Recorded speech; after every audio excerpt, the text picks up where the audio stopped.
It is quite true that this group was largely opened up by German enterprise, and that the port of Appia is much the creation of the Godefroys. So far the German case extends. No farther. Appia was governed till lately by a tripartite municipality, the American, English, and German consuls, and one other representative of each of the three nations making up the body. To both America and Germany, a harbor had been ceded.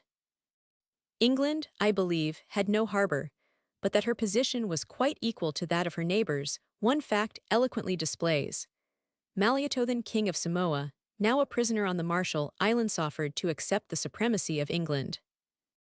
Unhappily for himself, his offer was refused, Her Majesty's government declaring, I am told, that they would prefer to see him independent. As he now wanders the territory of his island prison, under the guns of an imperial warship, 352, his independence, if it still exist, must be confined entirely to his bosom. Such was the former equal and pacific state of the three nations at Appia. It would be curious to tell at length by what steps of encroachment on the one side and weakness on the other the present reign of terror has been brought about. But my time before the mail departs is very short, your space is limited, and in such a history much must be only matter of conjecture. Briefly and roughly, then, there came a sudden change in the attitude of Germany. Another treaty was proposed to Malietoa and refused. The cause of the rebel Tamases was invented or espoused. Malietoa was seized and deported, Tamases installed, the tripartite municipality dissolved, the German consul seated autocratically in its place, and the Hawaiian embassy sent by a power of the same race to moderate among Samoans, dismissed with threats and insults. In the course of these events, villages have been shelled, the German flag has been at least once substituted for the English, and the stars and stripes only the other day were burned at Matafadidal. On the day of the chase after Malietoa, the houses of both English and Americans were violently entered by the Germans. Since the dissolution of the municipality, English and Americans have paid their taxes into the hands of their own consuls, where they accumulate, and the German representative, unrecognized and unsupported, rules single in Appia. I have had through my hands a file of consular proclamations, the most singular reading a state of war declared, all other authority but that of the German representative suspended, punishment, and the punishment of death in particular liberally threatened. It is enough to make a man rub his eyes when he reads Colonel de Coetlogon's protest and the high-handed rejoinder posted alongside of it the next day by Dr. Knapp. Who is Dr. Knapp, thus to make peace and war, deal in life and death, and close with a buffet the mouth of English consuls? By what process known to diplomacy has he 353 risen from his 1/6 part of municipal authority to be the Bismarck of a Polynesian island? And what spell has been cast on the cabinets of Washington and St. James, that Mr. Blacklock should have been so long left unsupported, and that Colonel de Coetlogon must bow his head under a public buffet? I have not said much of the Samoans. I despair, in so short a space, to interest English readers in their wrongs. With the mass of people at home, they will pass for some sort of cannibal islanders, with whom faith were superfluous, upon whom kindness might be partly thrown away. And indeed, I recognize with gladness that except as regards the captivity of Malietoa, the Samoans have had throughout the honors of the game. Tamases, the German puppet, has had everywhere the underhand. Almost none, except those of his own clan, have ever supported his cause, and even these begin now to desert him. This is no Samoan war, said one of them, as he transferred his followers and services to the new Malietoa Matafa. This is a German war. Matafa, if he be cut off from Appia and the sea, lies inexpugnable in the foothills, immediately behind with 5,000 warriors at his back, and beyond titles to a great deal of land, which they extorted in exchange for rifles and ammunition from the partisans of Tamases. Of all this bloodshed, and bullying the Germans behold no profit. I have it by last advices that Dr. Knapp has approached the king privately with fair speeches, assuring him that the state of war, bombardments, and other evils of the day are not at all directed at Samoans, but against the English and Americans, and that, when these are extruded, peace shall again smile. German island. It can never be proved, but it is highly possible he may have said so, and whether he said it or not, there is a sense in which the thing is true. Violence has not been found to succeed with the Samoans, with the two Anglo-Saxon powers it has been found to work like a charm. I conclude with two instances, one American, one English. First, Mr. Klein, an American journalist, was on the beach with Malliatoa's men on the night of the recent German defeat. Seeing the boats approach in the darkness, Mr. Klein hailed them and warned them of the Samoan ambush, and by this innocent and humane step, made public the fact of his presence. Where much else is contested, so much appears to be admitted and indeed claimed upon both sides. Mr. Klein is now accused of firing on the Germans and of advising the Samoans to fire, both of which he denies. He is accused, after the fight, of succoring only the wounded of Malliatoa's party. He himself declares that he helped both. And at any rate, the offense appears a novel one, and the accusation threatens to introduce fresh dangers into Red Cross work. He was on the beach that night in the exercise of his profession. If he was with Malliatoa's men, which is the real gist of his offense, we who are not Germans may surely ask, why not? On what ground is Malliatoa a rebel? The Germans have not conquered Samoa that I ever heard of. They are there on treaty like their neighbors, and Dr. Knapp himself in the eyes of justice is no more than the 1/6 part of the town council of Apia. Lastly, Mr. Klein's innocence stands very clearly proven by the openness with which he declared his presence. For all that, this gentleman lay for a considerable time, watched day and night by German sailors, a prisoner in the American consulate. Even after he had succeeded in running the gauntlet of the German guards and making his escape in a canoe to the American warship Nipsic, he was imperiously redemanded from under his own flag, and it is probable his extradition is being already called for at Washington. Secondly, an English artist had gone into the bush sketching. I believe he had been to Malliatoa's camp, so that his guilt stands on somewhat the same ground as Mr. Klein's. He was forcibly seized on board the British 355 packet Richmond, carried half-dressed on board the Adler, and detained there, in spite of all protest, until an English warship had been cleared for action. This is of notoriety, and only one case although a strong one of many. Is it what the English people understand by the sovereignty of the seas, I.am., etc.? Robert Louis Stevenson. Roman II. To the editor of the Times. Velima Upolu Samoa Act, 12, 1891. Sir, I beg leave to lay before your readers a copy of a correspondence, or should that have reached you by another channel to offer a few words of narrative and comment. On Saturday, September 5, Mr. Setterkrantz, the Chief Justice of Samoa, sailed on a visit to Fiji, leaving behind him certain prisoners in the jail, and Baron Senft von Pilsech, President of the Municipal Council, Master of the Field. The prisoners were 5 chiefs of Manono, who had surrendered of their own accord, or at the desire of Madafa, had been tried by a native magistrate, and received sentence of 6 months' confinement under gentlemanly sick conditions. As they were marched to prison, certain of their countryfolk of Manono ran beside and offered an immediate rescue, but Lieutenant Ulfspar ordered the men of the escort to load, and the disturbance blew by. How little weight was attached to this incident by the Chief Justice is sufficiently indicated by the fact of his departure. It was unhappily otherwise with those whom he left behind. Panic seems to have marked them for her own. They despaired at once of all lawful defense. And on Sunday, the day after the Chief Justice's departure, Apia was in consequence startled with strange news. 356 dynamite bought from the wrecker ship, an electrical machine and a mechanic hired, the prison mined, and a letter dispatched to the people of Manono advising them of the fact, and announcing that if any rescue were attempted, prison and prisoners should be blown up. Such were the voices of rumor. And the design appearing equally feeble, reckless, and wicked, considerable agitation was aroused. Perhaps it had some effect. Our government at least, which had rushed so hastily to one extreme, now dashed with the same speed into another. Sunday was the day of dynamite, Tuesday dawned the day of deportation. A cutter was hurriedly prepared for sea, and the prisoners, whom the Chief Justice had left 3 days before under a sentence of gentlemanly detention, found themselves under way to exile in the Toklaus. A government of this agility escapes criticism. By multiplying surprises, it obliterates the very memory of past mistakes. Some, perhaps, forgot the dynamite. Some, hearing no more of it, set it down to be a trick of rumor such as we are well used to in the islands. But others were not so sure. Others considered that the rumor, even if unfounded, was of an ill example, might bear deplorable fruit, and from all points of view of morality and policy, required a public contradiction. 11 of these last entered accordingly into the annexed correspondence with the president.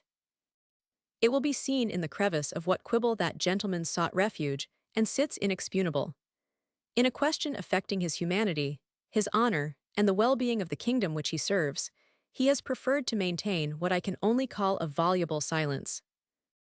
The public must judge of the result, but there is one point to which I may be allowed to draw attention: that passage in the fourth of the appended documents, in which he confesses that he was already acquainted with the rumors in question, and that he has been present, and apparently not protesting, when the 357 scandal was discussed, and the proposed enormity commended. The correspondence was still passing when the president surprised Appia with a fresh gambado. He has been a long while in trouble as to his disposition of the funds.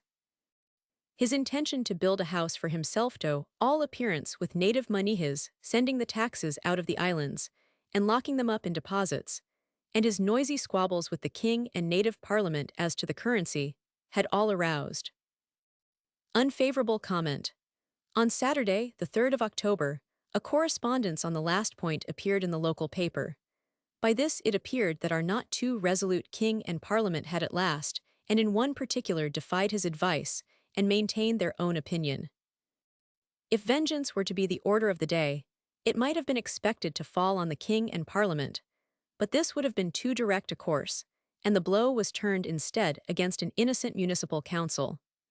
On the 7th, the president appeared before that body, informed them that his authority was lessened by the publication, that he had applied to the king for a month's leave of theatrical absence, and must now refuse to fulfill his duties. With this he retired to his own house, which is under the same roof, leaving the councillors and the municipality to do what they pleased and drift where they could without him. It is reported he has since declared his life to be in danger, and even applied to his consul for protection. This seems to pass the bounds of credibility, but the movements of Baron Senft von Pilsach have been throughout so agitated and so unexpected that we know not what to look for. And the signatories of the annexed addresses, if they were accused tomorrow of a design on the man's days, would scarce have spirit left to be surprised. It must be clearly pointed out that this is no quarrel of German and anti-German. The German officials, consular and naval, have behaved with perfect loyalty. A German wrote the letter to the paper which unchained this thunderbolt, 358, and it was a German who took the chair which the president had just vacated at the table of the municipal board. And though the baron is himself of German race, his conduct presents no appearance of design, how much less of conspiracy. Doubtless certain journals will so attempt to twist it, but to the candid, it will seem no more than the distracted evolutions of a weak man in a series of panics. Such is a rough outline of the events to which I would fain direct the attention of the public at home, in the States, and still more in Germany. It has for me but one essential point. Budgets have been called in question, and officials publicly taken the pet before now. But the dynamite scandal is unique. If it be unfounded, our complaint is already grave. It was the president's duty, as a man and as a responsible official, to have given it instant and direct denial. And since he neither did so of his own motion, nor consented to do so on our repeated instances, he has shown that he neither understands nor yet is willing to be taught the condition of this country. From what I have been able to collect, Samoans are indignant because the thing was decided between the king and president without consultation with the native parliament. The thing itself, it does not enter in their thoughts to call in question. They receive gratefully a fresh lesson in civilized methods and civilized justice.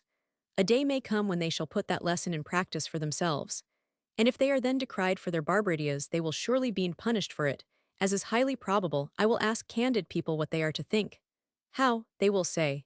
Your own white people intended to do this, and you said nothing. We do it, and you call us treacherous savages. This is to suppose the story false. Suppose it true, however, still more, suppose the plan had been carried out. Suppose these chiefs to have surrendered to the white man's justice, administered or not by a Brown 359 judge. Suppose them tried, condemned, confined in that snare of a jail, and some fine night their mangled limbs cast in the faces of their countrymen. I leave others to predict the consequences of such an object lesson in the arts of peace and the administration of the law. The Samoans are a mild race, but their patience is in some points limited. Under Captain Brandes a single skirmish, and the death of a few youths, sufficed to kindle an enduring war and bring on the ruin of the government. The residents have no desire for war, and they deprecate altogether a war embittered from the beginning by atrocities. Nor can they think the stakes at all equal between themselves and Baron Senft. He has nothing to lose but a situation. He is here in what he stands in. He can swarm tomorrow on board a warship and be off. But the residents have some of them sunk capital on these shores. Some of them are involved in extended affairs. They are tied to the stake, and they protest against being plunged into war by the violence, and having that war rendered more implacable by the preliminary cruelties of a white official. I leave entirely upon one side all questions of morality, but there is still one point of expediency on which I must touch. The old native government, which was at least cheap, failed to enforce the law, and fell, in consequence, into the manifold troubles which have made the name of Samoa famous. The enforcement of the law that was what was required, that was the salvation looked for. And here we have a government at a high figure, and it cannot defend its own jail, and can find no better remedy than to assassinate its prisoners. What we have bought at this enormous increase of expenditure is the change from King Log to King Storkfrom, the man who failed to punish petty theft to the man who plots the destruction of his own jail and the death of his own prisoners. On the return of the Chief Justice, the matter will be brought to his attention, but the cure of our troubles 360 must come from home. It is from the great powers that we look for deliverance. They sent us the President. Let them either remove the man, or see that he is stringently instructed to respect public decency, so we be no longer menaced with doings worthy of a revolutionary committee, and instructed to respect the administration of the law, so if I be fined $1 tomorrow for fast riding in Apia Street, I may not awake next morning to find my sentence increased to one of banishment, or death by dynamite. I am, sir, your obedient servant. Robert Louis Stevenson. P.S. October 14. I little expected fresh developments before the mail left, but the unresting president still mars the quiet of his neighbors.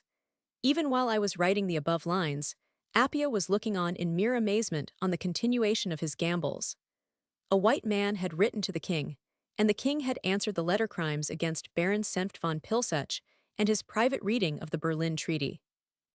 He offered to resign. I was about to say accordingly, for the unexpected is here the normal from the presidency of the municipal board, and to retain his position as the king's adviser. He was instructed that he must resign both or neither, resign both, fell out with the consuls on details, and is now, as we are advised, seeking to resile from his resignations. Such an official I never remember to have read of, though I have seen the like, from across the footlights and the orchestra, evolving in similar figures to the strains of Offenbach. R50, S. Copies of a correspondence between certain residents of Apia and Baron Senft von Pilsech. September 28, 1891. Baron Senft von Pilsech. Sir, we are requested to lay the enclosed appeal before you, and to express the desire of the signatories to meet your views as to the manner of the answer. Should you prefer to reply by word of mouth, a deputation will be ready to wait upon you on Thursday, at any hour you may please to appoint. Should you prefer to reply in writing, we are asked only to impress upon you the extreme desire of the signatories that no time should be unnecessarily lost. Should you condescend in either of the ways suggested to set at rest our anxiety, we need scarce assure you that the step will be received with gratitude. We have the honor to be, sir, your obedient servants. Robert Louis Stevenson. E. W. Gurr. Roman II. Enclosed in Number 1. The attention of the President of the Municipal Council is respectfully directed to the following rumors. That at his suggestion, or with his authority, dynamite was purchased, or efforts were made to procure dynamite, and the use of an electrical machine was secured or attempted to be obtained. That this was for the purpose of undermining, or pretending to undermine, the jail in which the Manono prisoners were confined. That notification of this design was sent to the friends of the prisoners. That a threat of blowing up the jail and the prisoners, in the event of an attempted rescue, was made. Upon all and upon each of these points, severally, the white residents anxiously expect and respectfully beg information. It is suggested for the President's consideration that rumors unconnected or unexplained acquire almost the force of admitted truth. That any want of confidence between the governed and the government must be fruitful in loss to both. That the rumors in their present form tend to damage the white races in the native mind, and to influence for the worse the manners of the Samoans. And that the President alone is in a position to deny, to explain, or to correct these rumors. Upon these grounds, the undersigned ask to be excused for any informality in their address, and they hope and humbly pray that the President will accept the occasion here presented, and take early and effectual means to inform and reassure the whites, and to relieve them from possible misjudgment on the part of the Samoans. Robert Louis Stevenson, E.W. Gurr, and 9 other signatures. Roman 3. Appia, Sept. 30, 1891. Robert Louis Stevenson, Esquire, E.W. Gurr Esq. Dear Sirs, thanking you for your kind letter dated 28th inst., which I received yesterday, together with the address in question, I beg to inform you that I am going to answer the address in writing as soon as possible. I have the honor to be, dear sirs, your obedient servant. Senft. Roman 4. Appia Oct. 2, 1891. Robert Louis Stevenson, Esquire, E.W. Gurr Esq. Gentlemen, I have the honor to acknowledge the receipt of an address without date, which has been signed by you and some other foreign residents, and handed to me on the 29th of September. In this address my attention is directed to some rumors, specified therein, concerning which I am informed that upon all and upon each of these points, severally, the white residents anxiously expect and respectfully beg information. Generally, I beg to state that, with a view of successfully performing my official duties, I believe it is advisable for me to pay no attention to any anonymous rumor. Further, I cannot forbear expressing my astonishment that in speaking to me so seriously in the name of the white residents, the subscribers of the address have deemed it unnecessary to acquaint me with their authorization for doing so. This omission is by no means a mere informality. There are white residents who in my presence have commented upon the rumors in question in a manner directly opposed to the meaning of the address. This fact alone will justify me in objecting to the truth of the above-quoted statement so prominently set forth and so positively affirmed in the address.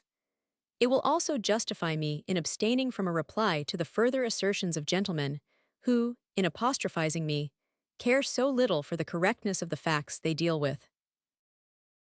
If in consequence, according to the apprehensions laid down in the address, those unexplained rumors will damage the white races in the native mind, I think the signing parties will then remember that there are public authorities in Samoa officially and especially charged with the protection of the white residents. If they present 364 to them, their complaints and their wishes, I have no doubt by so doing they will get all information they may require. I ask you, gentlemen, to communicate this answer to the parties having signed the address in question. I have the honor to be, gentlemen, your obedient servant. FRHR, Senft von Pilsech. V. Oct. 9, 1891. The signatories of the address are in receipt of the President's favor under date October 2. Much of his answer is occupied in dealing with a point foreign to the matter in hand, and in itself surprising to the signatories. Their address was an appeal for information on specific points and an appeal from specific persons, who correctly described themselves as white residents, the undersigned, and in the accompanying letter as the signatories. They were so far from seeking to collect evidence in private that they applied frankly and directly to the person accused for explanation, and so far from seeking to multiply signatures or promote scandal that they kept the paper strictly to themselves. They see with regret that the president has failed to appreciate this delicacy. They see with sorrow and surprise that, in answer to a communication which they believe to have been temperately and courteously worded, the president has thought fit to make an imputation on their honesty. The trick of which he would seem to accuse them would have been useless, and even silly, if attempted, and on a candid re-examination of the address and the accompanying letter, the president will doubtless see fit to recall the imputation. By way of answer to the questions asked, the signatories can find nothing but what seems to be a recommendation to them to apply to their consuls for protection. It was not protection they asked, but information. It was not a sense of fear that moved them, but a sense of shame.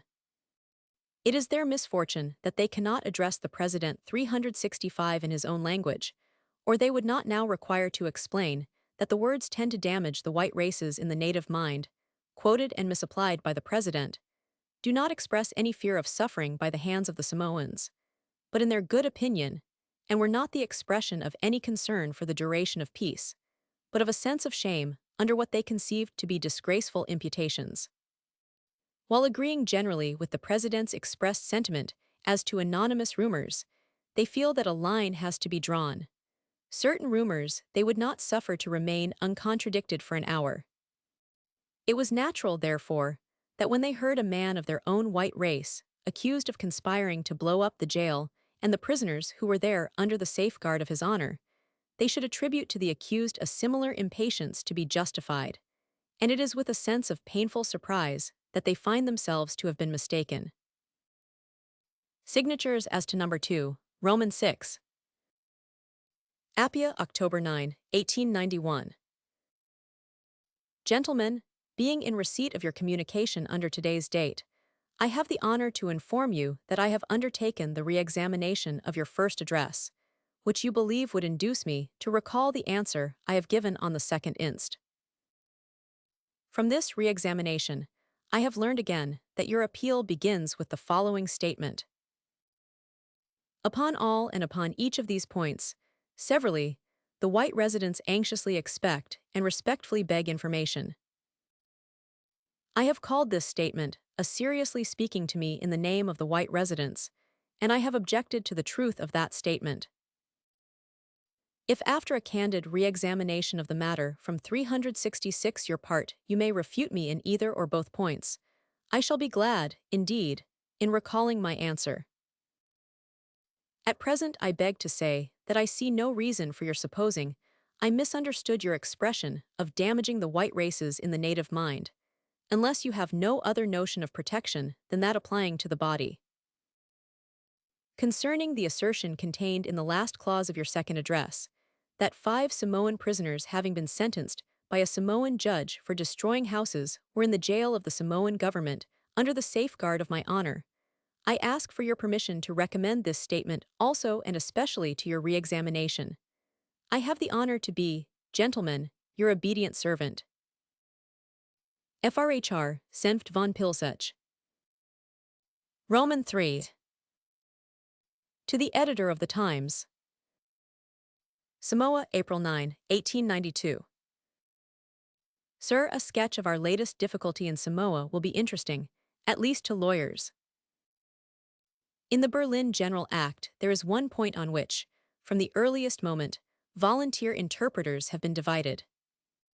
The revenue arising from the customs was held by one party to belong to the Samoan government, by another to the municipality, and the dispute was at last decided in favor of the municipality by Mr. Setterkrantz, Chief Justice.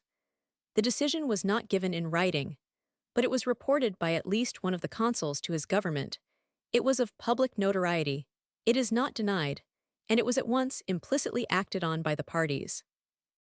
Before that decision, the revenue from customs was suffered to accumulate. Ever since, to the knowledge of the Chief Justice, and with the daily countenance of the President, It has been received, administered, and spent by the 367 municipality. It is the function of the Chief Justice to interpret the Berlin Act. Its sense was thus supposed to be established beyond cavil. Those who were dissatisfied with the result conceived their only recourse lay in a prayer to the powers to have the treaty altered. And such a prayer was, but the other day, proposed, supported, and finally negatived in a public meeting. About a year has gone by since the decision, and the state of the Samoan government has been daily growing more precarious. Taxes have not been paid, and the government has not ventured to enforce them. Fresh taxes have fallen due, and the government has not ventured to call for them. Salaries were running on, and that of the Chief Justice alone amounts to a considerable figure for these islands. The coffers had fallen low. At last it is believed they were quite empty, no resource seemed left, and bystanders waited with a smiling curiosity for the wheels to stop. I should add, to explain the epithet smiling, that the government has proved a stillborn child, and except for some spasmodic movements which I have already made the subject of remark in your columns, it may be said to have done nothing but pay salaries. In this state of matters, on March 28, the president of the council, Baron Senft von Pilsech, was suddenly and privately supplied by Mr. Setterkrantz with a written judgment, reversing the verbal and public decision of a year before. By what powers of law was this result attained? And how was the point brought again before his honor? I feel I shall here strain the credulity of your readers, but our authority is the president in person. The suit was brought by himself in his capacity, perhaps an imaginary one of King's adviser. It was defended by himself in his capacity of president of the council. No notice had been given, the parties were not summoned, they were advised neither of the trial nor the judgment. So far as can be learned, two persons only met, and parted. The first was the plaintiff and defendant rolled in one. The other was a Judge 368, who had decided black a year ago, and had now intimated a modest willingness to decide white. But it is possible to follow more closely these original proceedings. Baron von Pilsech sat down, he told us, in his capacity of adviser to the king, and wrote to himself, in his capacity of president of the council, an eloquent letter of reprimand 3 pages long. An unknown English artist clothed it for him in good language, and nothing remained but to have it signed by King Malietoa, to whom it was attributed. So long as he knows how to sign, a white official is said thus to have summed up, with a shrug, the qualifications necessary in a Samoan king. It was signed accordingly, though whether the king knew what he was signing is matter of debate, and thus regularized, it was forwarded to the Chief Justice enclosed in a letter of adhesion from the President. Such as they were, these letters appear to have been the pleadings on which the Chief Justice proceeded. Such as they were, they seem to have been the documents in this unusual case. Suppose an unfortunate error to have been made, suppose a reversal of the court's finding, and the year's policy to have become immediately needful, wisdom would indicate an extreme frankness of demeanor. And our two officials preferred a policy of irritating dissimulation. While the revolution was being prepared behind the curtain, the president was holding night sessions of the municipal council. What was the business? No other than to prepare an ordinance regulating those very customs which he was secretly conspiring to withdraw from their control. And it was a piece of duplicity of a similar nature which first awoke the echoes of Appia by its miscarriage. The council had sent up for the approval of the consular board a project of several bridges, one of which, that of the Vasingano, was of chief importance to the town. To sanction so much fresh expense, at the very moment when, to his secret knowledge, the municipality was to be left bare of funds, appeared to one of the consuls an unworthy 369 act, and the proposal was accordingly disallowed. The people of Appia are extremely swift to guess. No sooner was the Vasingano bridge denied them than they leaped within a measurable distance of the truth. It was remembered that the Chief Justice had but recently, this time by a decision regularly obtained, placed the municipal funds at the president's mercy. Talk ran high of collusion between the two officials. It was rumored the safe had been already secretly drawn upon, the newspaper being at this juncture suddenly and rather mysteriously sold. It was rumored it had been bought for the officials with municipal money, and the Appians crowded in consequence to the municipal meeting on April 1, with minds already heated. The president came on his side armed with the secret judgment, and the hour being now come, he unveiled his work of art to the municipal councillors. On the strength of the Chief Justice's decision, to his knowledge, and with the daily countenance of the president, they had for 12 months received and expended the revenue from customs. They learned now that this was wrong. They learned not only that they were to receive no more, but that they must refund what they had already spent. And the total sum amounting to about 25,000, and there being less than 20,000 in the treasury, they learned that they were bankrupt. And with the next breath, the president reassured them. Time was to be given to these miserable debtors, and the king in his clemency would even advance them from their own safe. No, there's no longer a loan of 3,000 against current expenses. If the municipal council of Appia be far from an ideal body, at least it makes roads and builds bridges. At least it does something to justify its existence and reconcile the ratepayer to the rates. This was to cease. All the funds husbanded for this end were to be transferred to the government at Mulinu, which has never done anything to mention but pay salaries, and of which men have long ceased to expect anything else but 370, that it shall continue to pay salaries till it die of inanition. Let us suppose this raid on the municipal treasury to have been just and needful.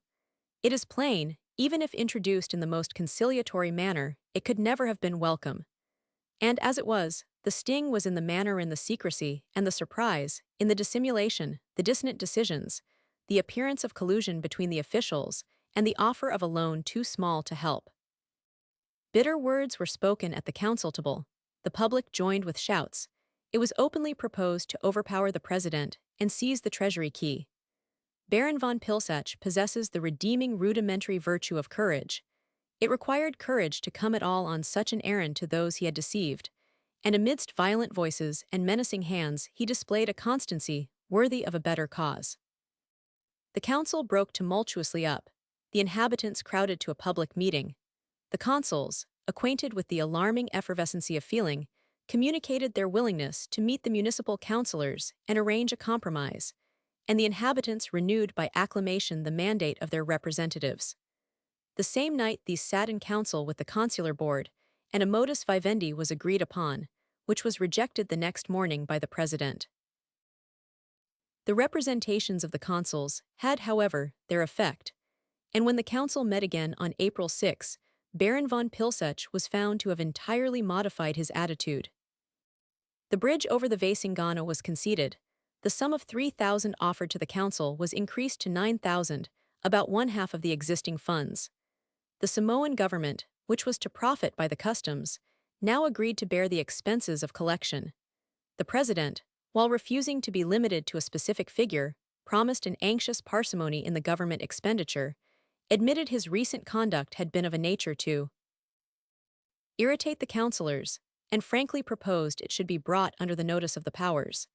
I should not be a fair reporter if I did not 371 praise his bearing. In the midst of men whom he had grossly deceived, and who had recently insulted him in return, he behaved himself with tact and temper, and largely in consequence, his modus vivendi was accepted under protest, and the matter in dispute referred without discussion to the powers. I would like to refer for one moment to my former letter. The Manono prisoners were solemnly sentenced to 6 months' imprisonment, and, by some unexplained and secret process, the sentence was increased to one of banishment. The fact seems to have rather amused the governments at home. It did not at all amuse us here on the spot, but we sought consolation by remembering that the president was a layman, and the Chief Justice had left the islands but the day before.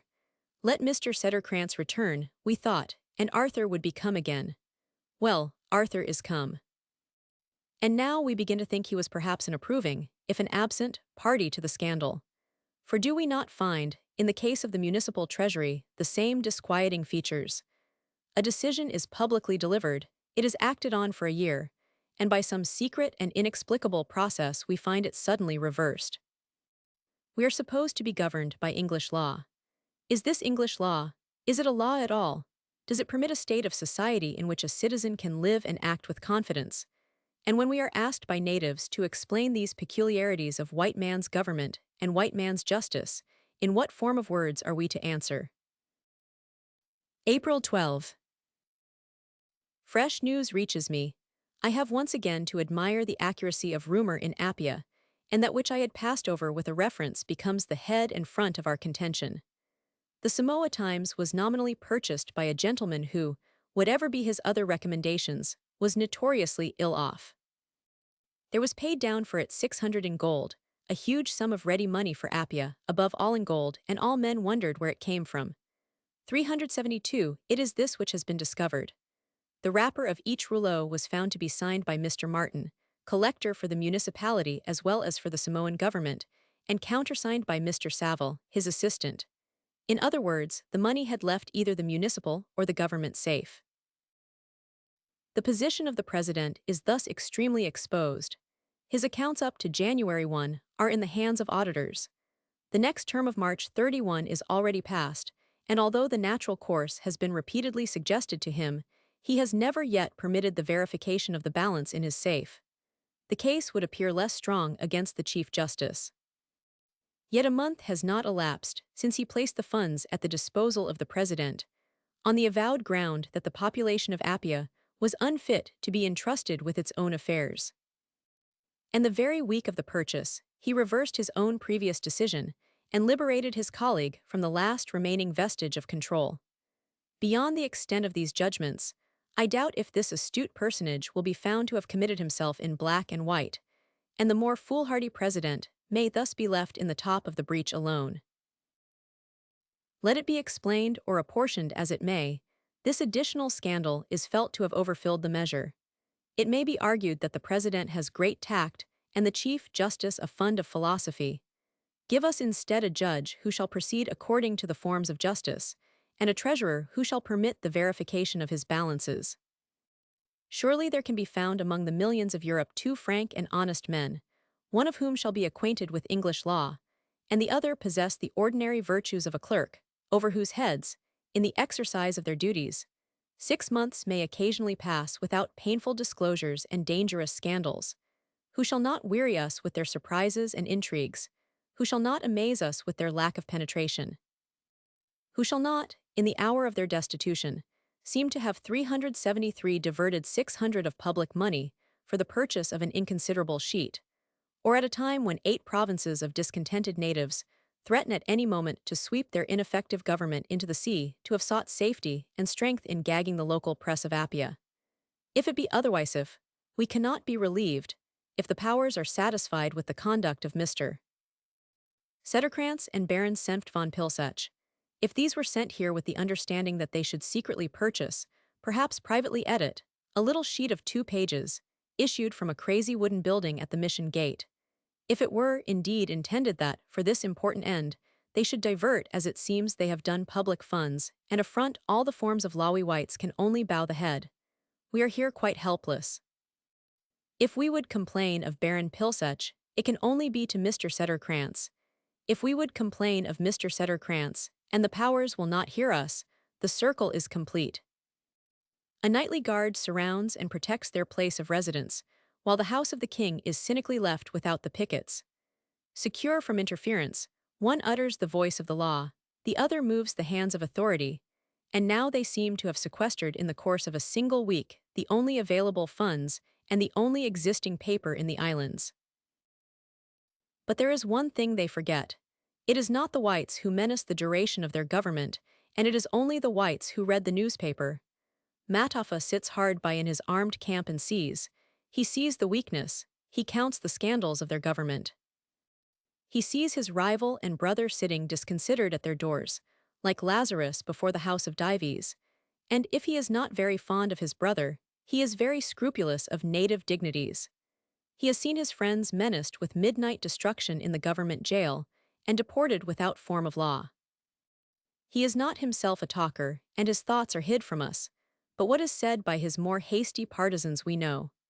On March 29, the day after 374, the Chief Justice signed the secret judgment, 3 days before it was made public, and while the purchase of the newspaper was yet in treaty, a native orator stood up in an assembly, who asked the great powers to make laws for us, to bring strangers here to rule us. He cried, "We want no white officials to bind us in the bondage of taxation. Here is the changed spirit which these gentlemen have produced by a misgovernment of 15 months. Here is their peril, which no purchase of newspapers and no subsequent editorial suppressions can avert. It may be asked if it be still time to do anything. It is, indeed, already late, and these gentlemen, arriving in a golden moment, have fatally squandered opportunity and perhaps fatally damaged white prestige. Even the whites themselves they have not only embittered but corrupted. We were pained the other day when our municipal councillors refused, by a majority, to make the production of invoices obligatory at the custom house. Yet who shall blame them, when the Chief Justice, with a smallness of rapacity at which all men wondered, refused to pay, and I believe, still withholds the duties on his imports. He was above the law, being the head of it, and this was how he preached by example. He refused to pay his customs. The white councillors, following in his wake, refused to take measures to enforce them against others, and the natives, following in his wake, refused to pay their taxes. These taxes it may, perhaps, be never possible to raise again directly. Taxes have never been popular in Samoa. Yet in the golden moment, when this government began its course, a majority of the Samoans paid them. Every province should have seen some part of that money expended in its bounds. Every nerve should have been strained to interest and gratify the natives in the manner of its expenditure.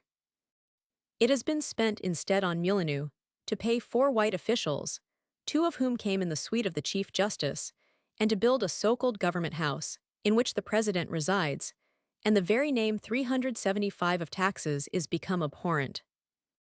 What can still be done, and what must be done immediately, is to give us a new Chief Justicia lawyer, a man of honor, a man who will not commit himself to one side, whether in politics or in private causes, and who shall not have the appearance of trying to coin money at every joint of our affairs. So much the better if he be a man of talent, but we do not ask so much. With an ordinary appreciation of law, an ordinary discretion and ordinary generosity, he may still, in the course of time, and with good fortune, restore confidence and repair the breaches in the prestige of the whites. As for the President, there is much discussion. Some think the office is superfluous, still more the salary to be excessive. Some regard the present man, who is young and personally pleasing, as a tool and scapegoat for another, and these are tempted to suppose that, with a new and firm Chief Justice, he might yet redeem his character. He would require at least to clear himself of the affair of the rouleaus, or all would be against him. I am, sir, your obedient servant. Robert Louis Stevenson. Roman 4. To the Editor of the Times.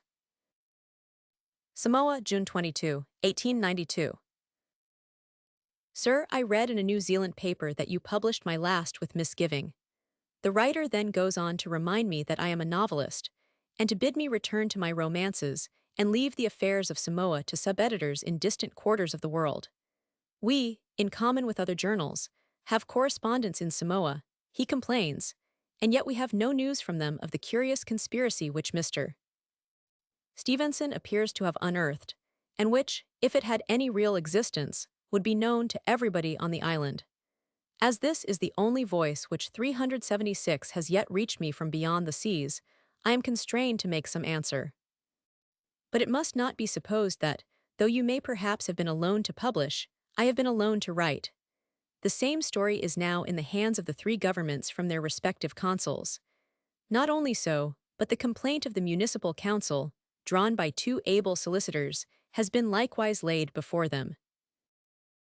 This at least is public, and I may say notorious.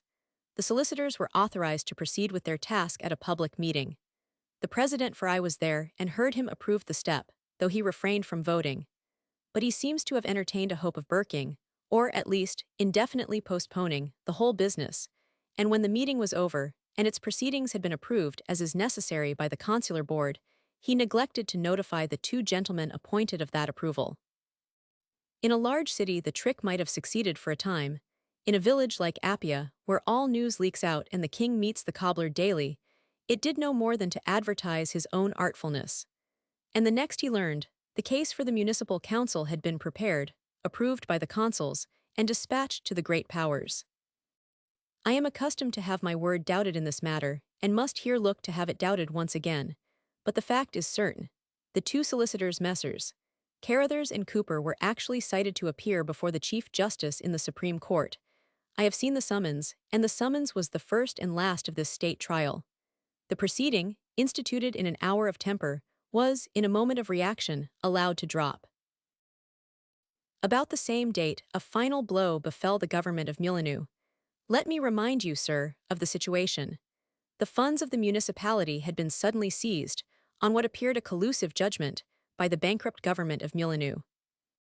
The paper, the organ of opposition, was bought by a man of straw, and it was found the 377 purchase money had been paid in rouleaus from the government safes.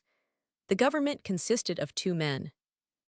One, the president and treasurer, had a ready means to clear himself and dispose forever of the scandal. That means, apart from any scandal, was his mere immediate duty, viz., to have his balance verified. And he has refused to do so, and he still refuses. But the other, though he sits abstruse, must not think to escape his share of blame. He holds a high situation. He is our chief magistrate. He has heard this miserable tale of the rouleaus, at which the consuls looked so black, and why has he done nothing? When he found that the case against himself and his colleague had gone to the three powers a little of the suddenest, he could launch summonses which it seems he was afterwards glad to disavow against Messrs. Cooper and Carruthers. But then, when the whole island read then, when a large sum which could be traced to the government treasuries was found figuring in the hands of a man of straw, where were his thunderbolts then? For more than a month the scandal has hung black about his colleague. For more than a month he has sat inert and silent. For more than a month, in consequence, the last spark of trust in him has quite died out. It was in these circumstances that the government of Mullineux approached the municipal council with a proposal to levy fresh taxes from the whites. It was in these circumstances that the municipal council answered no. Public works have ceased, the destination of public moneys is kept secret, and the municipal council resolved to stop supplies. At this, it seems, the government awoke to a sense of their position. The natives had long ceased to pay them, now the whites had followed suit. Destitution had succeeded to embarrassment, and they made haste to join with themselves another who did not share in their unpopularity. This gentleman, Mr. Thomas Mabon, government surveyor, is himself deservedly popular, and the office 378 created for him, that of Secretary of State, is one in which, under happier auspices, he might accomplish much. He is promised a free hand.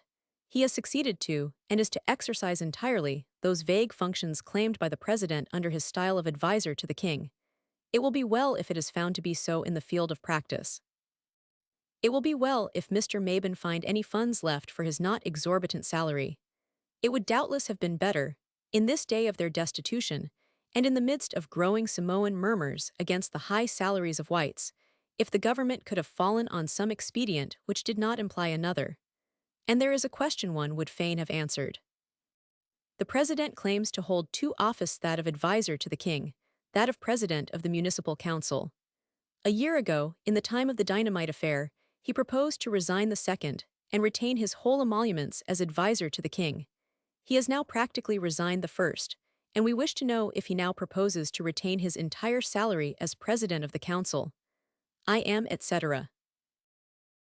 Robert Louis Stevenson. V. To the Editor of the Times. Apia, July 19, 1892. Sir, I am at last in receipt of your article upon my letter. It was as I supposed. You had a difficulty in believing the events recorded, and, to my great satisfaction, you suggest an inquiry. You observe the marks of passion in my letter, or so it seems to you. But your summary shows me that I have not failed to communicate with a sufficient clearness the facts alleged. Passion may have seemed to burn in my words. It has not at least impaired my ability to record with precision a plain tale. The cold language of consular reports, which you say 379 you would prefer, is doubtless to be had upon inquiry in the proper quarter. I make bold to say it will be found to bear me out. Of the law case for the municipality I can speak with more assurance, for since it was sent, I have been shown a copy. Its language is admirably cold, yet it tells it as possible in a much better dialect the same remarkable story. But all these corroborations sleep in official keeping, and, thanks to the generosity with which you have admitted me to your columns, I stand alone before the public. It is my prayer that this may cease as soon as possible. There is other evidence gone home. Let that be produced. Or let us have as you propose an inquiry. Give to the Chief Justice and the President an opportunity to clear their characters, and to myself that liberty which I am so often requested to take of returning to my private business. I am, sir, your obedient servant. Robert Louis Stevenson. Roman 6. To the Editor of the Times. Appia, September 14, 1892. Sir, the peninsula of Mulinu was claimed by the German firm, and in case their claim should be found good, they had granted to the Samoan government an option to buy at a certain figure. Hereon stand the houses of our officials, in particular that of the Chief Justice. It has long been a problem here whether this gentleman paid any rent, and the problem is now solved. The Chief Justice of Samoa was a squatter. On the ground that the government was about to purchase the peninsula, he occupied a house. On the ground that the Germans were about to sell it, he refused to pay them any rent. The firm seemed to have no remedy but to summon the squatter before himself, and hear over again from the official what they had heard 380 already from the disastrous tenant. But even in Samoa an ingenious man, inspired by annoyance, may find means of self-protection. The house was no part of the land, nor included in the option. The firm put it up for sale, and the government, under pain of seeing the Chief Justice houseless, was obliged to buy it. In the meanwhile, the German claim to Mulinu was passed by the Land Commission and sent on to the Chief Justice on the 17th of May. He ended by confirming the report, but though his judgment bears date the 9th of August, it was not made public till the 15th. So far as we are aware, and certainly so far as Samoa has profited by his labors, his honor may be said to have had nothing else to do but to attend to this one piece of business. He was being paid to do so at the rate of 100 a month, and it took him 90 days, or about as long as it took Napoleon to recapture and to lose again his empire. But better late than never, and the Germans, rejoicing in the decision, summoned the government to complete the purchase or to waive their option. There was again a delay in answering, for the policy of all parts of this extraordinary government is on one model, and when the answer came, it was only to announce a fresh deception. The German claim had passed the Land Commission and the Supreme Court. It was good against objections, but it appeared it was not yet good for registration, and must still be resurveyed by a government surveyor. The option thus continues to brood over the land of Mulinu, the government to squat there without payment, and the German firm to stand helpless and dispossessed. What can they do? Their adversary is their only judge. I hear it calculated that the present state of matters may be yet spun out for months, at the end of which period there must come at last a day of reckoning, and the purchase money will have to be found, or the option to be waived, and the government to flit elsewhere. As for the question of arrears of rent, it will be in judicious hands, and His Honor 381 may be trusted to deal with it in a manner suitable to the previous history of the case. But why it will be asked spin out by these excessive methods a thread of such tenuity? Why go to such lengths for 4 months longer of fallacious solvency? I expect not to be believed, but I think the government still hopes. A warship under a hot-headed captain might be decoyed into hostilities. The taxes might begin to come in again. The three powers might become otherwise engaged, and the little stage of Samoa escape observation indeed. I know not what they hope, but they hope something. There lives on in their breasts a remainder coal of ambition still unquenched, or it is only so that I can explain a late astonishing sally of His Honor's. In a long and elaborate judgment he has pared the nails, and indeed removed the fingers, of his only rival, the municipal magistrate. For 18 months he has seen the lower court crowded with affairs, the while his own stood unfrequented like an obsolete churchyard. He may have remarked with envy many hundred cases passing through his rival's hands, cases of assault, cases of larceny, ranging in the last 4 months from 2s up to 112s, or he may have viewed with displeasure that dispatch of business which was characteristic of the magistrate, Mr. Cooper. An end, at least, has been made of these abuses. Mr. Cooper is henceforth to draw his salary for the minimum of public service, and all larcenies and assaults, however trivial, must go, according to the nationality of those concerned, before the consular or the Supreme Courts. To this portentous judgment, there are two sides of practical and legal. And first, as to the practical. For every blow struck or shilling stolen, the parties must now march out to Mullineux and place themselves at the mercy of a court, which if Hamlet had known, he would have referred with more emotion to the law's delays. It is feared they will not do so, and that crime will go on in consequence unpunished, and increase by indulgence. But this is 382 nothing. The court of the municipal magistrate was a convenient common ground and clearinghouse for our manifold nationalities. It has now been, for all purpose of serious utility, abolished, and the result is distraction. There was a recent trumpery case, heard by Mr. Cooper amid shouts of mirth. It resolved itself, if I remember rightly, into 3 charges of assault with countercharges, and 3 of abusive language with the same, and the parties represented only 2 nationalities, a small allowance for Appia. Yet in our new world, since the Chief Justice's decision, this vulgar shindy would have split up into 6 several suits before 3 different courts. The charges must have been heard by one judge, the countercharges by another, the whole nauseous evidence 6 times repeated, and the lawyers 6 times fee Roman 500 remains the legal argument.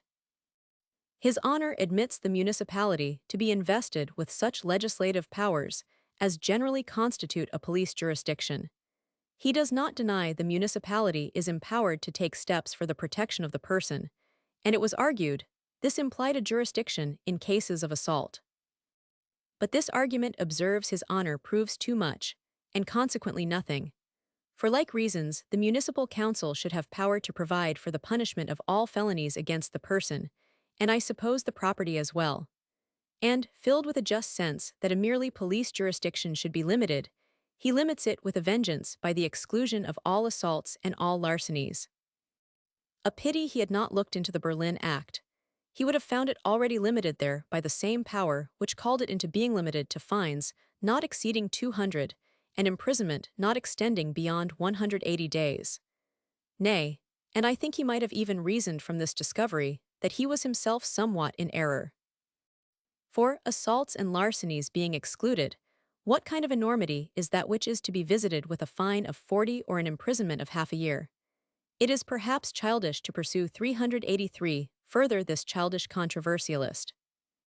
But there is one passage, if he had dipped into the Berlin Act, that well might have arrested his attention, that in which he is himself empowered to deal with crimes and offenses, subject, however, to the provisions defining the jurisdiction of the municipal magistrate of Appia. I trust, sir, this is the last time I shall have to trouble you with these twopenny concerns, but until some step is taken by the 3 powers, or until I have quite exhausted your indulgence, I shall continue to report our scandals as they arise. Once more, one thing or other, either what I write is false, and I should be chastised as a calumniator, or else it is true, and these officials are unfit for their position. I am, etc. Robert Louis Stevenson. P.S. The mail is already closed when I receive at last decisive confirmation of the purchase of the Samoa Times by the Samoan government.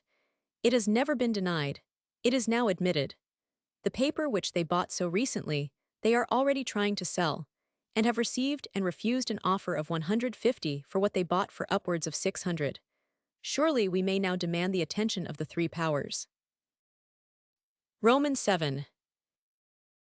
To the editor of the Pall Mall Gazette. September 4, 1893. In June, it became clear that the King's government was weary of waiting upon Europe, as it had been clear long before that Europe would do nothing. The last commentary on the Berlin Act was read. Malietoa Laupepa had been put in ex auctoritate by the powers.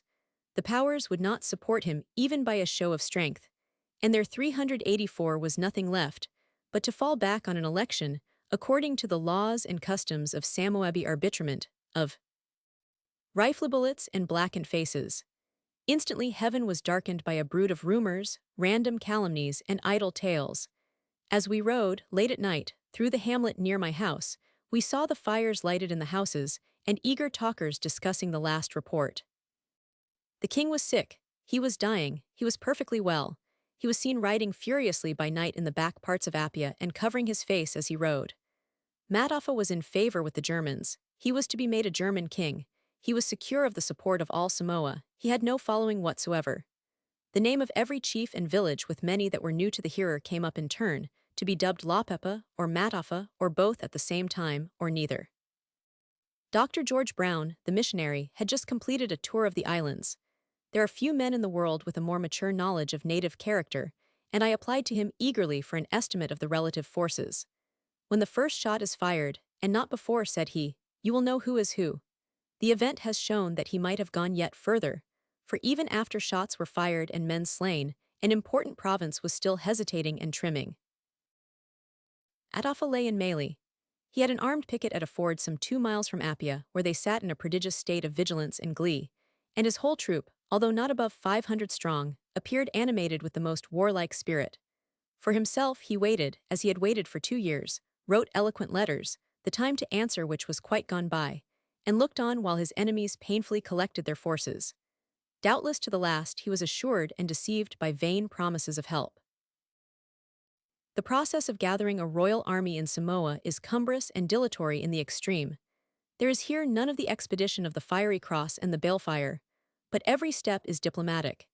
Each village, with a great 385 expensive eloquence, has to be wild with promises and spurred by threats, and the greater chieftains make stipulations ere they will march.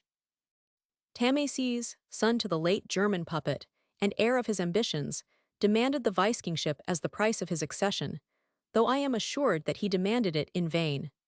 The various provinces returned various and unsatisfactory answers. Adua was off and on, Tuamasaga was divided, Tutuila recalcitrant, and for long the king sat almost solitary under the windy palms of Mulinu. It seemed indeed as if the war was off, and the whole archipelago unanimous in the native phrase to sit still and plant taro. But at last, in the first days of July, Adua began to come in. Boats arrived, 30 and 50 strong, a drum and a very ill-played bugle giving time to the oarsmen, the whole crew uttering at intervals a savage howl, and on the decked foresheets of the boat the village champion, frantically capering and dancing. Parties were to be seen encamped in palm groves with their rifles stacked. The shops were emptied of red handkerchiefs, the rallying sign, or as a man might say the uniform of the royal army. There was spirit shown, troops of handsome lads marched in a right manly fashion, with their guns on their shoulders, to the music of the drum and the bugle or the tin whistle. From a hamlet close to my own doors, a contingent of 6 men marched out. Their leader's kit contained 1 stick of tobacco, 4 boxes of matches, and the inevitable red handkerchief. In his case it was of silk, for he had come late to the purchasing, and the commoner materials were exhausted. This childish band of braves marched one afternoon to a neighboring hill, and the same night returned to their houses, on the ground that it was uncomfortable in the bush. An excellent old fellow, who had had enough of war in many campaigns, took refuge in my service from the conscription, but in vain. The village had decided no warrior might hang back. 1 summoner arrived, and then followed some negotiations. 386 have no authority to say what. Enough that the messenger departed and our friend remained. But alas, a second envoy followed and proved to be of sterner composition, and with a basket full of food, kava, and tobacco, the reluctant hero proceeded to the wars. I am sure they had few handsomer soldiers, if perhaps some that were more willing, and he would have been better to be armed. His gunbutt in Mr. Kipling's pleasant catchword, that is another story. War, to the Samoan of mature years, is often an unpleasant necessity. To the young boy it is a heaven of immediate pleasures, as well as an opportunity of ultimate glory. Women march with the troop 7. The Tauposa, or sacred maid of the village, accompanies her father in the field to carry cartridges, and bring him water to drink, and their bright eyes are ready to rain influence and reward valor. To what grim deeds this practice may conduct I shall have to say later on. In the rally of their arms, it is at least wholly pretty, and I have one pleasant picture of a war party marching out, the men armed and boastful, their heads bound with the red handkerchief, their faces blacked, and 2 girls marching in their midst under European parasols. On Saturday, July 8th, by the early morning, the troops began to file westward from Apia, and about noon found themselves face to face with the lines of Matafa in the German plantation of Vatel. The armies immediately fraternized. Kava was made by the ladies, as who should say tea, at home, and partaken of by the braves with many truculent expressions. One chief on the king's side, revolted by the extent of these familiarities, began to beat his followers with a staff. But both parties were still intermingled between the lines, and the chiefs on either side were conversing, and even embracing at the moment, when an accidental, or perhaps a treacherous, shot precipitated the engagement. I cannot find there was any decisive difference in the numbers actually under fire, but the 387 Madaffas appear to have been ill posted and ill led. Twice their flank was turned, their line enfiladed, and themselves driven with the loss of about 30 from two successive cattle walls. A third wall afforded them a more effectual shelter, and night closed on the field of battle without further advantage. All night the royal troops hailed volleys of bullets at this obstacle. With the earliest light, a charge proved it to be quite deserted, and from further down the coast smoke was seen rising from the houses of Mailly. Madaffa had precipitately fled, destroying behind him the village, which, for 2 years, he had been raising and beautifying. So much was accomplished. What was to follow? Mataffa took refuge in Manono and cast up forts. His enemies, far from following up this advantage, held phonos and made speeches and found fault. I believe the majority of the king's army had marched in a state of continuous indecision, and maintaining an attitude of impartiality more to be admired in the cabinet of the philosopher than in the field of war. It is certain at least that only one province has as yet fired a shot for Malayatoa-Lapepa. The valor of the Tuamasaga was sufficient and prevailed, but Atua was in the rear, and has as yet done nothing. As for the men of Krana, so far from carrying out the plan agreed upon, and blocking the men of Mailly, on the morning of the 8th, they were entertaining an embassy from Madaffa, and they suffered his fleet of boats to escape without a shot through certain dangerous narrows of the lagoon, and the chief himself to pass on foot and unmolested along the whole foreshore of their province. No adequate excuse has been made for this half-heartedness or treachery. It was a piece of the whole which was a specimen. There are too many strings in a Samoan intrigue for the merely European mind to follow, and the desire to serve upon both sides and keep a door open for reconciliation was manifest almost throughout. A week passed in these divided councils. Savi had refused to receive Madafate, is 388, said they now hesitated to rise for the king, and demanded instead a phono or council of both sides. And it seemed at least possible that the royal army might proceed no further, and the unstable alliance be dissolved. On Sunday, the 16th, Her British Majesty's ship Katoomba, Captain Bickford 1000 G, arrived in Apia with fresh orders. Had she but come 10 days earlier, the whole of this miserable business would have been prevented, for the three powers were determined to maintain Malayatoa-Lapepa by arms, and had declared finally against Madaffa. Right or wrong, it was at least a decision, and therefore welcome. It may not be bestit was something. No honest friend to Samoa can pretend anything but relief that the three powers should at last break their vacillating silence. It is of a piece with their whole policy in the islands that they should have hung in stays for upwards of 2 years off, a piece with their almost uniform ill fortune that, 8 days before their purpose was declared, war should have marked the country with burned houses and severed heads. Roman II. There is another side to the metal of Samoan warfare. So soon as an advantage is obtained, a new and to us horrible animal appears upon the Seneth head hunter. Again and again, we have reasoned with our boys against this bestial practice, but reason, and upon this one point even ridicule, are vain. They admit it to be indefensible, they allege its imperative necessity. One young man, who had seen his father take a head in the late war, spoke of the scene with shuddering revolt, and yet said he must go and do likewise himself in the war which was to come. How else could a man prove he was brave, and had not every country its own customs? Accordingly, as occasion offered, these same pleasing children, who had just been drinking kava with their opponents, fell incontinently on the dead and dying, and 389 secured their grisly trophies. It should be said, in fairness, that the Madaffas had no opportunity to take heads, but that their chief, taught by the lesson of Fangalia, had forbidden the practice. It is doubtful if he would have been obeyed, and yet his power over his people was so great that the German plantation, where they lay some time and were at last defeated, had not to complain of the theft of a single coconut. Hateful as it must always be to mutilate and murder the disabled, there were in this days affray in fatal circumstances, yet more detestable. 15 heads were brought in all to Mulinu. They were carried with parade in front of the fine house which our late president built for himself before he was removed.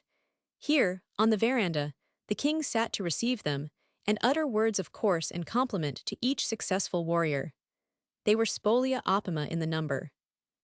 Lopep Matoffa's nephewer, as Samoans say, his son had fallen by the first wall, and whether from those sentiments of kindred and friendship that so often unite the combatants in civil strife, or to mark by an unusual formality the importance of the conquest, not only his head but his mutilated body also was brought in. From the mat in which the corpse was enveloped, a bloody hand protruded, and struck a chill in white eyewitnesses. It were to attribute to Malayatoa Lapepa sentiments entirely foreign to his race and training, if we were to suppose him otherwise than gratified. But it was not so throughout. Every country has its customs, say native apologists, and one of the most decisive customs of Samoa ensures the immunity of women. They go to the front, as our women of yore went to a tournament. Bullets are blind, and they must take their risk of bullets but of nothing else. They serve out cartridges and water, they jeer the faltering and defend the wounded. Even in this skirmish of Vatel they distinguished themselves on either side. One dragged her skulking husband from a hole and drove him to the front. Another, seeing her 390 lover fall, snatched up his gun, kept the headhunters at bay, and drew him unmutilated from the field. Such services they have been accustomed to pay for centuries, and often, in the course of centuries, a bullet or a spear must have dispatched one of these warlike angels. Often enough, too, the headhunter, springing ghoul-like on fallen bodies, must have decapitated a woman for a man. But the case arising, there was an established etiquette. So soon as the error was discovered, the head was buried, and the exploit forgotten. There had never yet, in the history of Samoa, occurred an instance in which a man had taken a woman's head, and kept it and laid it at his monarch's feet. Such was the strange and horrid spectacle, which must have immediately shaken the heart of Lapepa, and has since covered the faces of his party with confusion. It is not quite certain if there were 3, or only 2. A recent attempt to reduce the number to 1 must be received with caution as an afterthought. The admissions in the beginning were too explicit. The panic of shame and fear had been too sweeping. There is scarce a woman of our native friends in Apia who can speak upon the subject without terror, scarce any man without humiliation. And the shock was increased out of measure by the fact that the head or one of the heads was recognized for the niece of one of the greatest of court ladies, recognized for a talposa, or sacred maid of a village from Savi. It seemed incredible that Shuho had been chosen for virtue and beauty, who went everywhere attended by the fairest maidens, and watched over by vigilant duennas, whose part it was, in holiday costume, to receive guests, to make kava, and to be the leader of the revels, should become the victim of a brutal rally in a cowpark, and have her face exposed for a trophy to the victorious king. In all this muttering of aversion and alarm, no word has been openly said. No punishment, no disgrace, has been 391 inflicted on the perpetrators of the outrage. King, consuls, and mission appear to have held their peace alike. I can understand a certain apathy in whites. Headhunting, they say, is a horrid practice, and will not stop to investigate its finer shades. But the Samoan himself does not hesitate. For him the act is portentous, and if it go unpunished and set a fashion, its consequences must be damnable. This is not a breach of a Christian virtue, of something half-learned by rote, and from foreigners in the last 30 years. It is a flying in the face of their own native, instinctive, and traditional standard, tenfold more ominous and degrading. And taking the matter for all in all, it seems to me that headhunting itself should be firmly and immediately suppressed. How else can a man prove himself to be brave? My friend asked, but often enough these are but fraudulent trophies. On the morrow of the fight at Vatel, an Adua man discovered a body lying in the bush. He took the head. A day or 2 ago a party was allowed to visit Manono. The king's troops on shore, observing them put off from the rebel island, leaped to the conclusion that this must be the wounded going to Apia, launched off at once 2 armed boats, and overhauled the other afterheads. The glory of such exploits is not apparent. Their power for degradation strikes the eyes. Lieutenant Ulfspar, our late Swedish chief of police and commander of the forces, told his men that if any of them took a head, his own hand should avenge it. That was talking. I should like to see all in the same story, king, consuls, and missionaries included. Roman 3. The three powers have at last taken hold here in Appia, but they came the day after the fair, and the immediate business on hand is very delicate. This morning, 18th, Captain Bickford, followed by 2 Germans, sailed for Manono. If he shall succeed in persuading Matoffa to 392 surrender, all may be well. If he cannot, this long train of blunders may end in what is so often the result of blundering in the field of politics, a horrid massacre. Those of us who remember the services of Matoffa, his unfailing generosity and moderation in the past, and his bereavement in the present, as well as those who are only interested in a mass of men and women, many of them are familiar friends, now pent up on an island, and beleaguered by 3 warships, and a Samoan army await the issue with dreadful expectation. Roman 8. To the editor of the Times. Vailima, Appia, April 23, 1894. Sir, I last addressed you on the misconduct of certain officials here, and I was so far happy as to have had my facts confirmed in every particular with but one exception. That exception, the affair of the dynamite, has been secretly smuggled away. You shall look in vain in either Blue Book or White Book for any mention even of the charge. It is gone like the conjurer's orange. I might have been tempted to inquire into the reason of this conspiracy of silence, whether the idea was conceived in the bosoms of the 3 powers themselves, or whether in the breasts of the 3 consuls, because one of their number was directly implicated. And I might have gone on to consider the moral effect of such suppressions, and to show how very idle they were, and how very undignified in the face of a small and compact population, where everybody sees and hears, where everybody knows and talks and laughs. But only a personal question remained, which I judged of no interest to the public. The essential was accomplished. Baron Senft was gone already. Mr. Setterkrantz still lingered among us in the character, I may say, of a private citizen. His court at last closed, only his 393 pocket open for the receipt of his salary, representing the dignity of the Berlin Act, by sitting in the wind on Mulinu Point for several consecutive months, a curious phantom, or survival of a past age. The new officials were not as yet, because they had not been created. And we fell into our old estate of government by the 3 consuls, as it was in the beginning before the Berlin Act existed, as it seems it will be till the end, after the Berlin Act has been swept away. It was during the time of this triumvirate, and wholly at their instigation and under their conduct, that Matoffa was defeated, driven to Manono, and 3 warships coming opportunely to hand forced to surrender. I have been called a partisan of this chief's, and I accept the term. I thought him, on the whole, the most honest man in Samoa, not excepting white officials. I ventured to think he had been hardly used by the treaty powers. I venture to think so still. It was my opinion that he should have been conjoined with Malietoa as vice-king, and I have seen no reason to change that opinion, except that the time for it is past. Matoffa has played and lost. An exile, and stripped of his titles, he walks the exiguous beach of Jaluit, sees the German flag over his head, and yearns for the land wind of Upolu. In the politics of Samoa, he is no longer a factor, and it only remains to speak of the manner in which his rebellion was suppressed and punished. Deportation is, to the Samoan mind, the punishment next to death, and 13 of the chiefs engaged were deported with their leader. 27 others were cast into the jail. There they lie still. The government makes almost no attempt to feed them, and they must depend on the activity of their families and the charity of pitying whites. In the meantime, these very families are overloaded with fines, the exorbitant sum of more than 6,600 having been laid on the chiefs and villages that took part with Matoffa. So far we can only complain that the punishments have been severe and the prison commissariat absent. But 394, we have, besides, to regret the repeated scandals in connection with the conduct of the war, and we look in vain for any sign of punishment. The consuls had to employ barbarous hands. We might expect outrages. We did expect them to be punished, or at least disowned. Thus, certain Madafa chiefs were landed from a British manafor to be shamefully abused, beaten, and struck with whips along the main street of Mulanu. There was no punishment, there was even no inquiry, the three consuls winked. Only one man was found honest and bold enough to open his mouth, and that was my old enemy, Mr. Setterkrantz.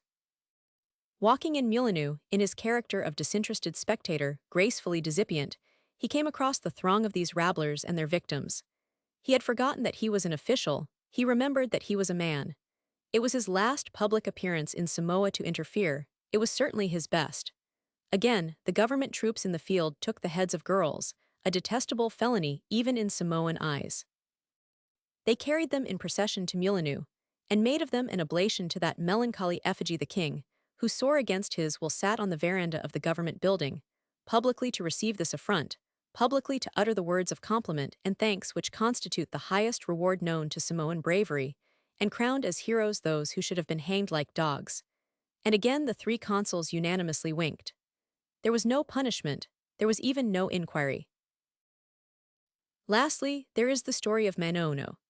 3 hours were given to Madafa to accept the terms of the ultimatum, and the time had almost elapsed when his boats put forth, and more than elapsed before he came alongside the Katoomba and surrendered formally to Captain Bickford. In the dusk of the evening, when all the ships had sailed, flames were observed to rise from the island. Madafa flung himself on his knees before Captain Bickford and implored protection for his women and children left behind, and the 395 captain put back the ship and dispatched one of the consuls to inquire. The Katoomba had been about 70 hours in the islands. Captain Bickford was a stranger, he had to rely on the consuls implicitly. At the same time, he knew that the government troops had been suffered to land for the purpose of restoring order, and with the understanding that no reprisals should be committed on the adherents of Madafa, and he charged the emissary with his emphatic disapproval, threats of punishment on the offenders, and reminders that the war had now passed under the responsibility of the three powers. I cannot condescend on what this consul saw during his visit. I can only say what he reported on his return. He reported all well, and the chiefs on the government side fraternizing and making ava with those on Madafa's. It may have been, at least it is strange. The burning of the island proceeded, fruit trees were cut down, women stripped naked. A scene of brutal disorder reigned all night and left behind it over a quarter of the island ruin. If they fraternized with Madafa's chieftains, they must have been singularly inconsistent, for the next we learn of the two parties, they were beating, spitting upon, and insulting them along the highway. The next morning in Apia, I asked the same consul if there had not been some houses burned. He told me no. I repeated the question, alleging the evidence of officers on board the Katoomba who had seen the flames increase and multiply as they steamed away. Whereupon he had this remarkable reply, "Oh, huts, huts, huts. There isn't a house, a frame house on the island." The case to plain men stands thus. The people of Manono were insulted, their food trees cut down, themselves left houseless. Not more than 10 houses, I beg the consul's pardon, huts escaped the rancor of their enemies, and to this day they may be seen to dwell in shanties on the site of their former residences, the pride of the Samoan heart. The ejaculation of the consul was thus at least prophetic, and the traveler who revisits today the shores 396 of the Garden Island may well exclaim in his turn, "Huts, huts, huts." The same measure was served out, in the mere wantonness of clan hatred, to Apalima, a nearly inaccessible islet in the straits of the same name. Almost the only property saved there, it is amusing to remember being a framed portrait of Lady Jersey, which its custodian escaped with into the bush, as it were the palladium and chief treasure of the inhabitants. The solemn promise passed by consuls and captains in the name of the three powers was thus broken. The troops employed were allowed their bellyful of barbarous outrage. And again there was no punishment, there was no inquiry, there was no protest, there was not a word said to disown the act or disengage the honor of the three powers. I do not say the consuls desired to be disobeyed, though the case looks black against one gentleman, and even he is perhaps only to be accused of levity and divided interest. It was doubtless important for him to be early in Apia, where he combines with his diplomatic functions the management of a thriving business, as commission agent and auctioneer. I do say of all of them that they took a very nonchalant view of their duty. I told myself that this was the government of the consular triumvirate. When the new officials came, it would cease. It would pass away like a dream in the night, and the solid Pax Romana of the Berlin General Act would succeed. After all, what was there to complain of? The consuls had shown themselves no slovens and no sentimentalists. They had shown themselves not very particular, but in one sense very thorough. Rebellion was to be put down swiftly and rigorously, if need were with the hand of Cromwell. At least it was to be put down. And in these unruly islands, I was prepared almost to welcome the face of Rhadamanthine severity. And now it appears it was all a mistake.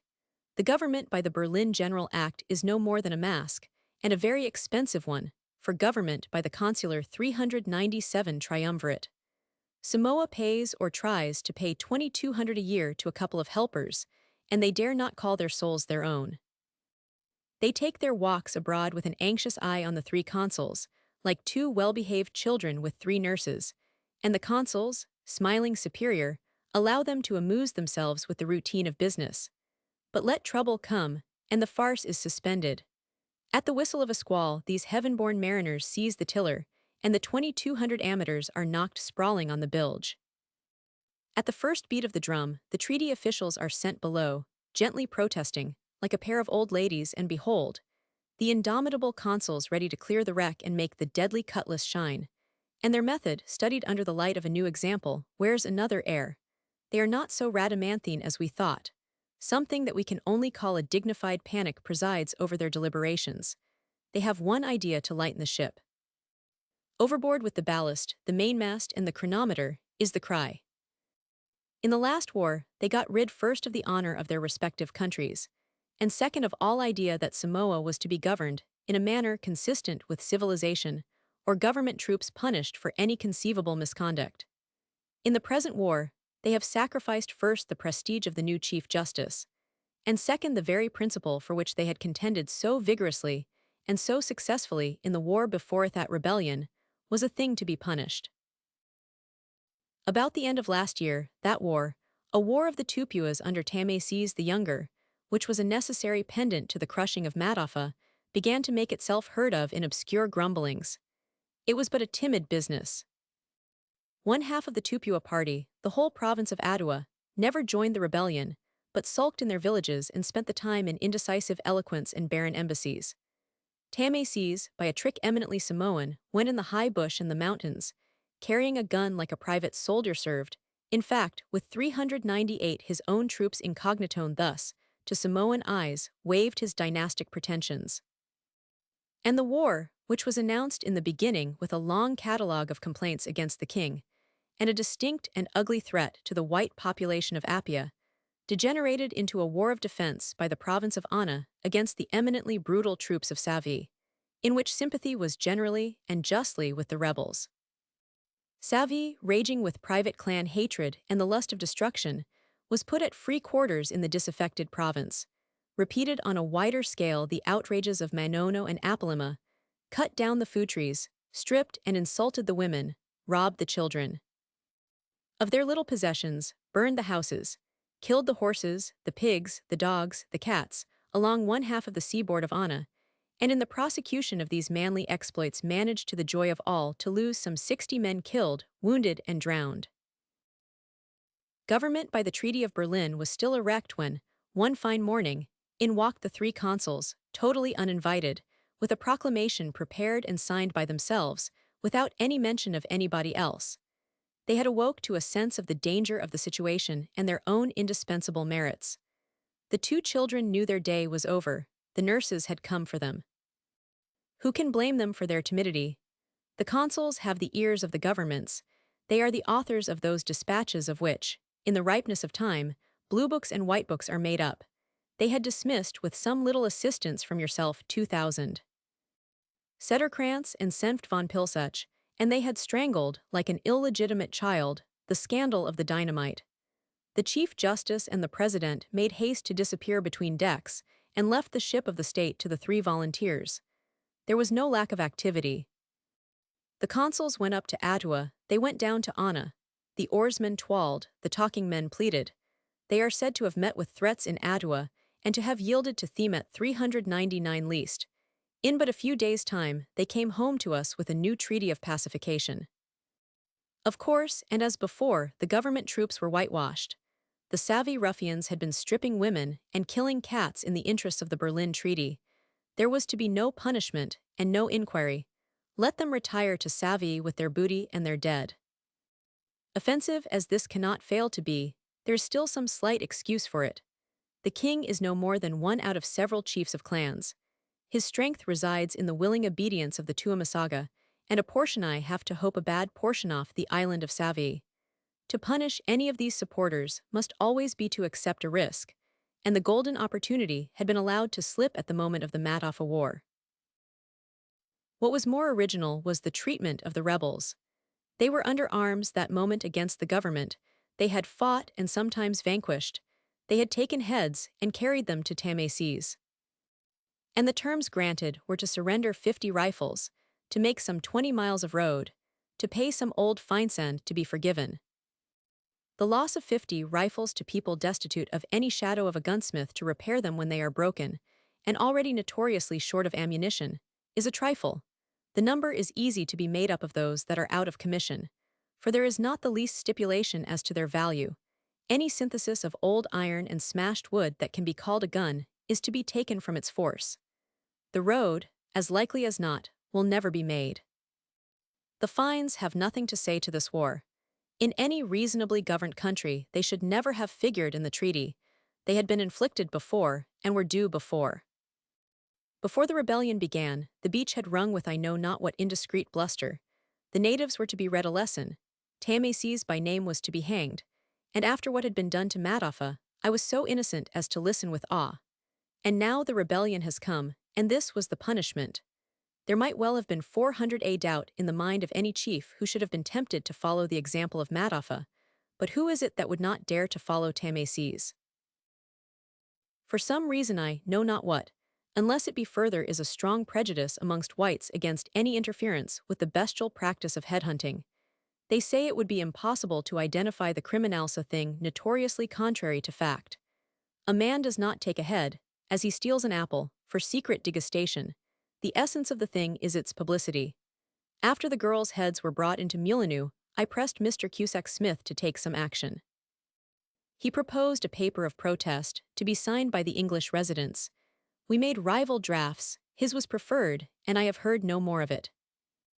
It has not been offered me to sign, it has not been published. Under a paperweight in the British consulate I suppose it may yet be found. Meanwhile, His Honor Mr. Ide, the new Chief Justice, came to Samoa and took spirited action. He engineered an ordinance through the House of Fapule, inflicting serious penalties on any who took heads, and the papers at the time applauded his success. Rebellion followed, the troops were passing to the front, and with excellent resolution Mr. Ide harangued the chiefs, reiterated the terms of the new law, and promised unfailing vengeance on offenders. It was boldly done, and he stood committed beyond possibility of retreat to enforce this his first important edict. Great was the commotion, great the division in the Samoan mind.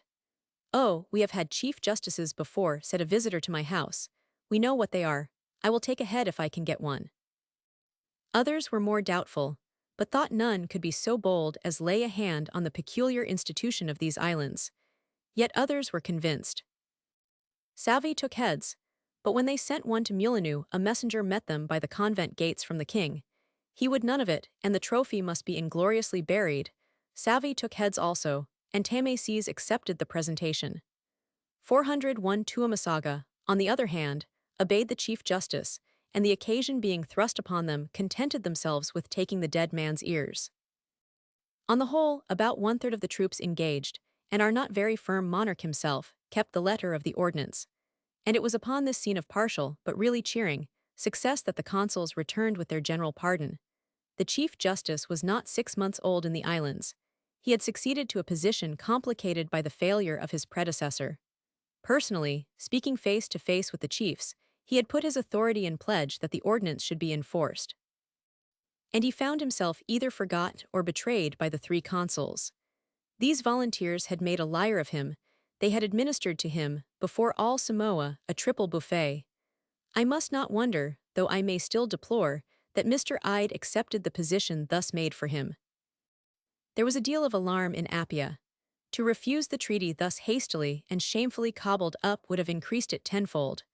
Already, since the declaration of war and the imminence of the results, one of the papers had ratted, and the white population were girding at the new ordinance.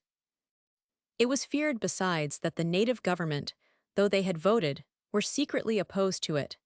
It was almost certain they would try to prevent its application to the loyalist offenders of Savigny. The three consuls in the negotiations of the treaty had fully illustrated both their want of sympathy with the ordinance and their want of regard for the position of the Chief Justice. In short, I am to look for no support, whether physical or moral, asked Mr. Hyde, and I could make but the one answer, neither physical nor moral. It was a hard choice, and he elected to accept the terms of the treaty without protest.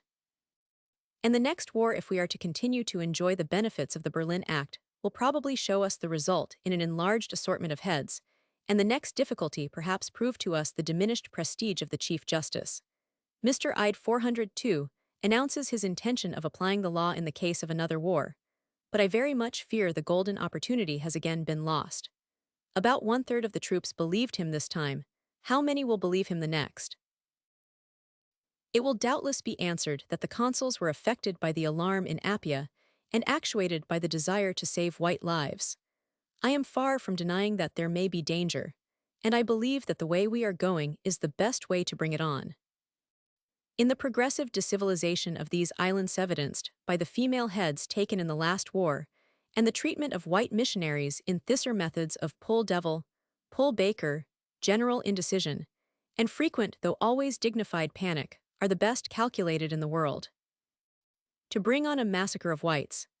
A consistent dignity, a consistent and independent figure of a Chief Justice, the enforcement of the laws, and above all, of the laws against barbarity, a consular board the same in the presence as in the absence of warships, will be found our best defense. Much as I have already occupied of your space, I would yet ask leave to draw two conclusions. And first, Matoffa and Tamases both made war. Both wars were presumably dynastic in character, though the Tupua not rallying to Tamases as he had expected led him to cover his design. That he carried a gun himself, and himself fired, will not seem to European ears a very important alleviation. Tamases received heads, sitting as a king, under whatever name. Matoffa had forbidden the taking of heads off his own accord, and before Mr. Hyde had taken office. Tamases began with threats against the white population. Matoffa never ceased to reassure them and to extend an effectual protection to their property. What is the difference between their cases? That Matoffa was an old man, already famous, who had served his country well, had been appointed King of Samoa, had served in the office, and had been set aside not, indeed, in the text, but in the protocols of the Berlin Act by name. 403. I do not grudge his good fortune to Tamases, who is an amiable, spirited, and handsome young man, and who made a barbarous war indeed, since heads were taken after the old Samoan practice, but who made it without any of the savagery which we have had reason to comment upon in the camp of his adversaries. I do not grudge the invidious fate that has befallen my old friend and his followers. At first I believed these judgments to be the expression of a severe but equal justice. I find them, on further experience, to be mere measures of the degree of panic in the consuls, varying directly as the distance of the nearest warship. The judgments under which they fell have now no sanctity, they form no longer a precedent, they may perfectly well be followed by a pardon, or a partial pardon, as the authorities shall please. The crime of Matoffa is to have read strictly the first article of the Berlin Act, and not to have read it all, as how should he when it has never been translated? The insidious protocol which contains its significance. The crime of his followers is to have practiced clan fidelity, and to have in consequence raised an imperium in imperio and fought against the government. Their punishment is to be sent to a coral atoll and detain their prisoners. It does not sound much, it is a great deal. Taken from a mountain island, they must inhabit a narrow strip of reef sunk to the gunwale in the ocean. Sand, stone, and coconuts, stone, sand, and pandanus make the scenery. There is no grass. Here these men, used to the cool, bright mountain rivers of Samoa, must drink with loathing the brackish water of the coral. The food upon such islands is distressing even to the omnivorous white. To the Samoan, who has that shivering delicacy and ready disgust of the child or the rustic mountaineer, it is intolerable. I remember what our present king looked like, what a phantom he was, when he returned from captivity in the same place. Lastly, these 14 have been divorced from their families. The daughter of Matapha somehow broke the consigne and accompanied her 404 father. But she only. To this day one of them, Pailpa, the wife of Famuina, is dunning the authorities in vain to be allowed to join her husband, a young and handsome woman, he an old man and infirm. I cannot speak with certainty, but I believe they are allowed no communication with the prisoners, nor the prisoners with them. My own open experience is brief and conclusive. I have not been suffered to send my friends 1 stick of tobacco or 1 pound of ava. So much to show the hardships are genuine. I have to ask a pardon for these unhappy victims of untranslated protocols and inconsistent justice. After the case of Tameses, I ask it almost as of right. As for the other 27 in the jail, let the doors be opened at once. They have showed their patience, they have proved their loyalty long enough. On 2 occasions, when the guards deserted in a body, and again when the Anna prisoners fled, they remained may truly say voluntary prisoners. And at least let them be fed. I have paid taxes to the Samoan government for some 4 years, and the most sensible benefit I have received in return has been to be allowed to feed their prisoners.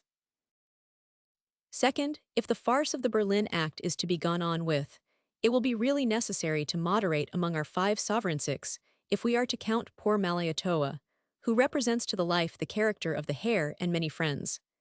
It is to be presumed that Mr. Ide and Herr Schmidt were chosen for their qualities. It is little good we are likely to get by them if, at every wind of rumor, the 3 consuls are to intervene. The 3 consuls are paid far smaller salaries. They have no right under the treaty to interfere with the government of autonomous Samoa, and they have contrived to make themselves all in all. The king and a majority of the Fapial fear them and look to them alone, while the legitimate advisor occupies a 2nd place, if that. The misconduct of 2000. Sederkrantz and Senft van Pilsech was so extreme that the consuls were obliged to encroach, and now when these 405 are gone the authority acquired in the contest remains with the encroachers. On their side they have no rights, but a tradition of victory, the ear of the governments at home, and the vis viva of the warships. For the poor treaty officials, what have they but rights very obscurely expressed and very weakly defended by their predecessors? Thus it comes about that people who are scarcely mentioned in the text of the treaty are, to all intents and purposes, our only rulers. Robert Louis Stevenson. Roman Knight. To the editor of the Times. Vailima, Samoa, May 22, 1894. Sir, I told you in my last that the consuls had tinkered up a treaty of peace with the rebels of Anna. A month has gone by, and I would not weary readers here with a story so intricate and purposeless. The consuls seem to have gone backward and forward, to and fro, to periods of agitated activity, comparable to that of 3 ants about a broken nest. There succeeded seasons in which they rested from their labors, and ruefully considered the result. I believe I am not overstating the case when I say that this treaty was at least twice rehandled, and the date of submission changed, in the interval. And yesterday at length, we beheld the firstfruits of the consular diplomacy. A boat came in from Anna bearing the promised 50 stand of arms, in other words, a talking man, a young chief, and some boatmen in charge of a boatload of broken ironmongery. The government, well advised for once, had placed the embassy under an escort of German bluejackets, or I think it must have gone ill with the ambassadors. So much for Anna and the treaty. With Adua, the other disaffected province, we have been and are on the brink of 406 war. The woods have been patrolled, the army sent to the front, blood has been shed. It consists with my knowledge that the loyalist troops marched against the enemy under a hallucination. One and all believed, a majority of them still believe, that the warships were to follow and assist them. Who told them so? If I am to credit the rumors of the natives, as well as the gossip of official circles, a promise had been given to this effect by the consuls, or at least by one of the consuls. And when I say that a promise had been given, I mean that it had been sold. I mean that the natives had to buy it by submissions. Let me take an example of these submissions. The native government increased the salary of Mr. Gurr, the natives' advocate. It was not a largesse, it was rather an act of tardy justice, by which Mr. Gurr received at last the same emoluments as his predecessor in the office. At the same time, with a bankrupt treasury, all fresh expenses are and must be regarded askance. The president, acting under a so-called treasury regulation, refused to honor the king's order. And a friendly suit was brought, which turned on the validity of this treasury regulation. This was more than doubtful. The president was a treaty official, hence bound by the treaty. The three consuls had been acting for him in his absence, using his powers and no other powers whatever under the treaty, and the three consuls so acting had framed a regulation by which the powers of the president were greatly extended. This was a vicious circle with a vengeance. But the consuls, with the ordinary partiality of parents for reformed offspring, regarded the regulation as the apple of their eye. They made themselves busy in its defense, they held interviews, it is reported they drew pleas, and it seemed to all that the Chief Justice hesitated. It is certain at least that he long delayed sentence, and during this delay the consuls showed their power. The native government was repeatedly called together, and at last forced to rescind 407 the order in favor of Mr. Gurr. It was not done voluntarily, for the government resisted. It was not done by conviction, for the government had taken the first opportunity to restore it. If the consuls did not appear personally in the affairand, I do not know that they did not made use of the president as a mouthpiece, and the president delayed the deliberations of the government until he should receive further instructions from the consuls. £10 is doubtless a considerable affair to a bankrupt government. But what were the consuls doing in this matter of inland administration? What was their right to interfere? What were the arguments with which they overcame the resistance of the government? I am either very much misinformed, or these gentlemen were trafficking in a merchandise which they did not possess, and selling at a high price the assistance of the warships over which as now appears they have no control. Remark the irony of fate. This affair had no sooner been settled, Mr. Gurr's claims cut at the very root, and the Treasury regulation apparently set beyond cavil, than the Chief Justice pulled himself together, and taking his life in his right hand, delivered sentence in the case. Great was the surprise. Because the Chief Justice had balked so long, it was supposed he would never have taken the leap. And here, upon a sudden, he came down with a decision flat against the consuls and their treasury regulation. The government have, I understand, restored Mr. Gurr's salary in consequence. The Chief Justice, after giving us all a very severe fright, has reinstated himself in public opinion by this tardy boldness, and the consuls find their conduct judicially condemned. It was on a personal affront that the consuls turned on Mr. Sederkrantz. Here is another affront, far more galling and public. I suppose it is but a coincidence that I should find at the same time the clouds beginning to gather about Mr. Ide's head. In a telegram, dated from Auckland, March 30, and copyrighted by the Associated 408 Press, I find the whole blame of the late troubles set down to his account. It is the work of a person worthy of no trust.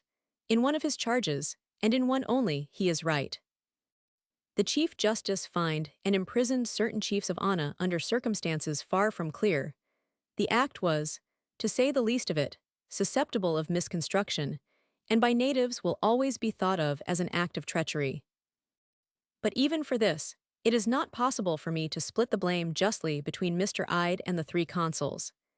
In these early days, as now, the three consuls were always too eager to interfere where they had no business, and the Chief Justice was always too patient or too timid to set them in their place. For the rest of the telegram, no qualification is needed. The Chief Justice was compelled to take steps to disarm the natives. He took no such steps. He never spoke of disarmament except publicly and officially to disown the idea. It was during the days of the consular triumvirate that the cry began. The Chief Justice called upon Malaiatoa to send a strong force, etc. The Chief Justice disregarded the menacing attitude assumed by the Samoans, etc. These are but the delusions of a fever. The Chief Justice has played no such part. He never called for forces.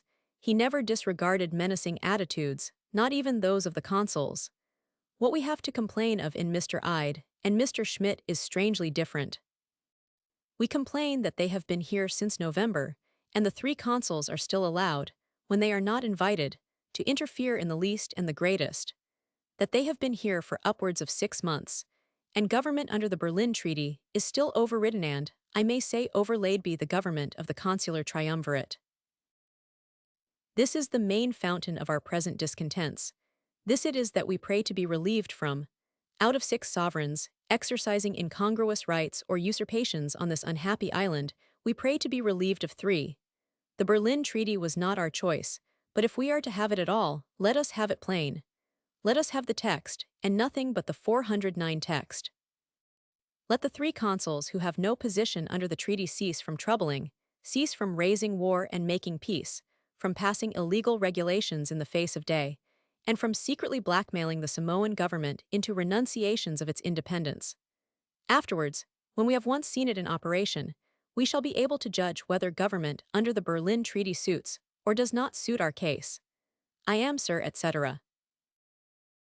Robert Louis Stevenson. Eggs. From the Daily Chronicle, March 18, 1895. Subjoined is the full text of the late Robert Louis Stevenson's last letter to Mr. J. F. Hogan, 1000. P. Apart from its pathetic interest as one of the final compositions of the distinguished novelist, its eloquent terms of pleading for his exiled friend Matoffa, and the light it sheds on Samoan affairs, make it a very noteworthy and instructive document, ed. 500-100. Vailima, Oct. 7, 1894. J. F. Hogan, Esquire, 1000, p.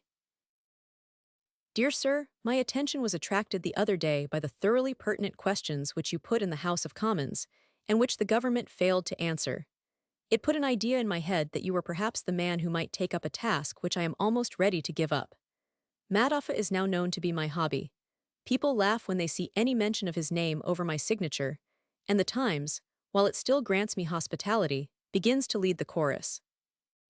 I know that nothing can be more fatal to Matoffa's cause than that he should be made ridiculous, and I cannot help feeling that a man who makes his bread by writing fiction labors under the disadvantage of suspicion when he touches on matters of fact. If I were even backed up before the world by one other voice, people 410 might continue to listen, and in the end something might be done. But so long as I stand quite alone, telling the same story, which becomes, apparently, not only more tedious, but less credible by repetition, I feel that I am doing nothing good, possibly even some evil. Now, sir, you have shown by your questions in the House, not only that you remember Matoffa, but that you are instructed in his case, and this exposes you to the trouble of reading this letter. Matoffa was made the prisoner of the 3 powers. He had been guilty of rebellion, but surely rather formally than really. He was the appointed king of Samoa. The treaty set him aside, and he obeyed the 3 powers. His successor, I should rather say his successor's advisers and surroundings fell out with him. He was disgusted by the spectacle of their misgovernment. In this humor, he fell to the study of the Berlin Act and was misled by the famous passage, "His successor shall be duly elected according to the laws and customs of Samoa." It is to be noted that what I will venture to call the infamous Protocola measure, equally of German vanity, English cowardice, and American incuria, had not been, and has never yet been translated into the Samoan language. They feared light because their works were darkness. For what he did during what I can only call his candidature, I must refer you to the last chapter of my book. It was rebellion to the 3 powers. To him it was not rebellion. The troops of the king attacked him first. The sudden arrival and sudden action of Captain Bickford concluded the affair in the very beginning. Matoffa surrendered. He surrendered to Captain Bickford. He was brought back to Apia on Captain Bickford's ship. I shall never forget the captain pointing to the British ensign and saying, "Tell them they are safe under that." And the next thing we learned, Matoffa and his chiefs were transferred to a German warship and carried to the marshals. Who was responsible for this? Who is responsible 411 now for the care and good treatment of these political prisoners? I am far from hinting that the Germans actually maltreat him. I know even that many of the Germans regard him with respect. But I can only speak of what I know here. It is impossible to send him or any of his chiefs either a present or a letter. I believe the Mission Catholic has been allowed some form of communication. On the same occasion I sent down letters and presents. They were refused, and the officer of the deck on the German warship had so little reticence as to pass the remark, "Oh, you see, You like Matoffa, we don't. In short, communication is so completely sundered that for anything we can hear in Samoa, they may all have been hanged at the yardarm 2 days out. To take another instance, the High Chief Famoina was recently married to a young and pleasing wife. She desired to follow her husband, an old man in bad health, and so deservedly popular that he had been given the byname of Papalagi Madava, or Poor White Man, on account of his charities to our countrymen. She was refused. Again and again she has renewed her applications to be allowed to rejoin him, and without the least success. It has been decreed by someone, I know not whom, that Famoina must have no one to nurse him, and that his wife must be left in the anomalous and dangerous position which the treaty powers have made for her. I have wearied myself, and I fear others, by my attempts to get a passage for her or to have her letters sent. Every one sympathizes. The German ships now in port are loud in expressions of disapproval and professions of readiness to help her. But to whom can we address ourselves? Who is responsible? Who is the unknown power that sent Matoffa in a German ship to the Marshalls, instead of in an English ship to Fiji? That is decreed since that he shall receive not even inconsiderable gifts and open letters, and that keeps separated Famoina and his wife. Now, dear sir, these are the facts, and I think that I may be excused for being angry. At the same time, I am well aware that an angry man is a bore. I am a man with a grievance, and my grievance has the misfortune to be very small and very far away. It is very small, for it is only the case of under a score of brown-skinned men who have been dealt with in the dark by I know not whom. And I want to know. I want to know by whose authority Matoffa was given over into German hands. I want to know by whose authority, and for how long a term of years, he is condemned to the miserable exile of a low island. And I want to know how it happens that what is sauce for the goose is not sauce for the gander in Samoa, that the German enemy Matoffa has been indefinitely exiled for what is after all scarce more than constructive rebellion, and the German friend Tamases, for a rebellion which has lasted long enough to threaten us with famine, and was disgraced in its beginning by ominous threats against the whites, has been punished by a fine of 50 rifles. True, I could sympathize with the German officers in their embarrassment. Here was the son of the old king whom they had raised, and whom they had deserted. What an unenviable office was theirs when they must make war upon, suppress, and make a feint of punishing, this man to whom they stood bound by a hereditary alliance, and to whose father they had already failed so egregiously. They were loyal all round. They were loyal to their Tamases, and got him off with his fine. And shall I not be a little loyal to Matoffa? And will you not help me? He is now an old man, very piously inclined, and I believe he would enter at least the lesser orders of the church if he were suffered to come back. But I do not even ask so much as this, though I hope it. It would be enough if he were brought back to Fiji, back to the food and fresh water of his childhood, back into the daylight from the darkness of the Marshalls, where some of us could see him, where we could write to him and receive answers, where he might pass a tolerable old age. If you can help me to get this 413 done, I am sure that you will never regret it. In its small way, this is another case of Toussaint L'Ouverture, not so monstrous if you like, not on so large a scale, but with circumstances of small perfidy that make it almost as odious. I may tell you in conclusion that, circumstances cooperating with my tedious insistence, the last of the Matoffa chiefs here in Apia has been liberated from jail. All this time they stayed of their own free will, thinking it might injure Matoffa if they escaped when others 999. And you will see by the enclosed paper how these poor fellows spent the first hours of their liberty. You will see also that I am not the firebrand that I am sometimes painted, and that in helping me, if you shall decide to do so, you will be doing nothing against the peace and prosperity of Samoa. With many excuses for having occupied so much of your valuable time, I remain, yours truly, Robert Louis Stevenson. PSON Revisal. I observe some points. In the first place, I do not believe Captain Bickford was to blame. I suspect him to have been a victim. I have been told, but it seems incredible, that he underwent an examination about Matoffa's daughter having been allowed to accompany him. Certainly he liked his job little, and some of his colleagues less. R50, S. Oct 9. Latest intelligence. We have received at last a letter from Matoffa. He is well treated and has good food, only complains of not hearing from Samoa. This has very much relieved our minds, but why were they previously left in the dark? R50 S. i.e., in building a section of a new road to Mr. Stevenson's house. The paper referred to is a copy of the Samoa Times, containing a report of the dinner given by Mr. Stevenson at Vailima to inaugurate this new road. Letters to young people. I to Miss B. Vailima Plantation Spring, 1892. Dear friend 13, please salute your pupils in my name, and tell them that a long, lean, elderly man who lives right through on the underside of the world, so that down in your cellar you are nearer him than the people in the street, desires his compliments. This man lives on an island which is not very long and is extremely narrow. The sea beats round it very hard, so that it is difficult to get to shore. There is only one harbor where ships come, and even that is very wild and dangerous. 4 ships of war were broken there a little while ago, and one of them is still lying on its side on a rock clean above water, where the sea threw it, as you might throw your fiddle-bow upon the table. All round the 415 harbor the town is strung out. It is nothing but wooden houses, only there are some churches built of stone.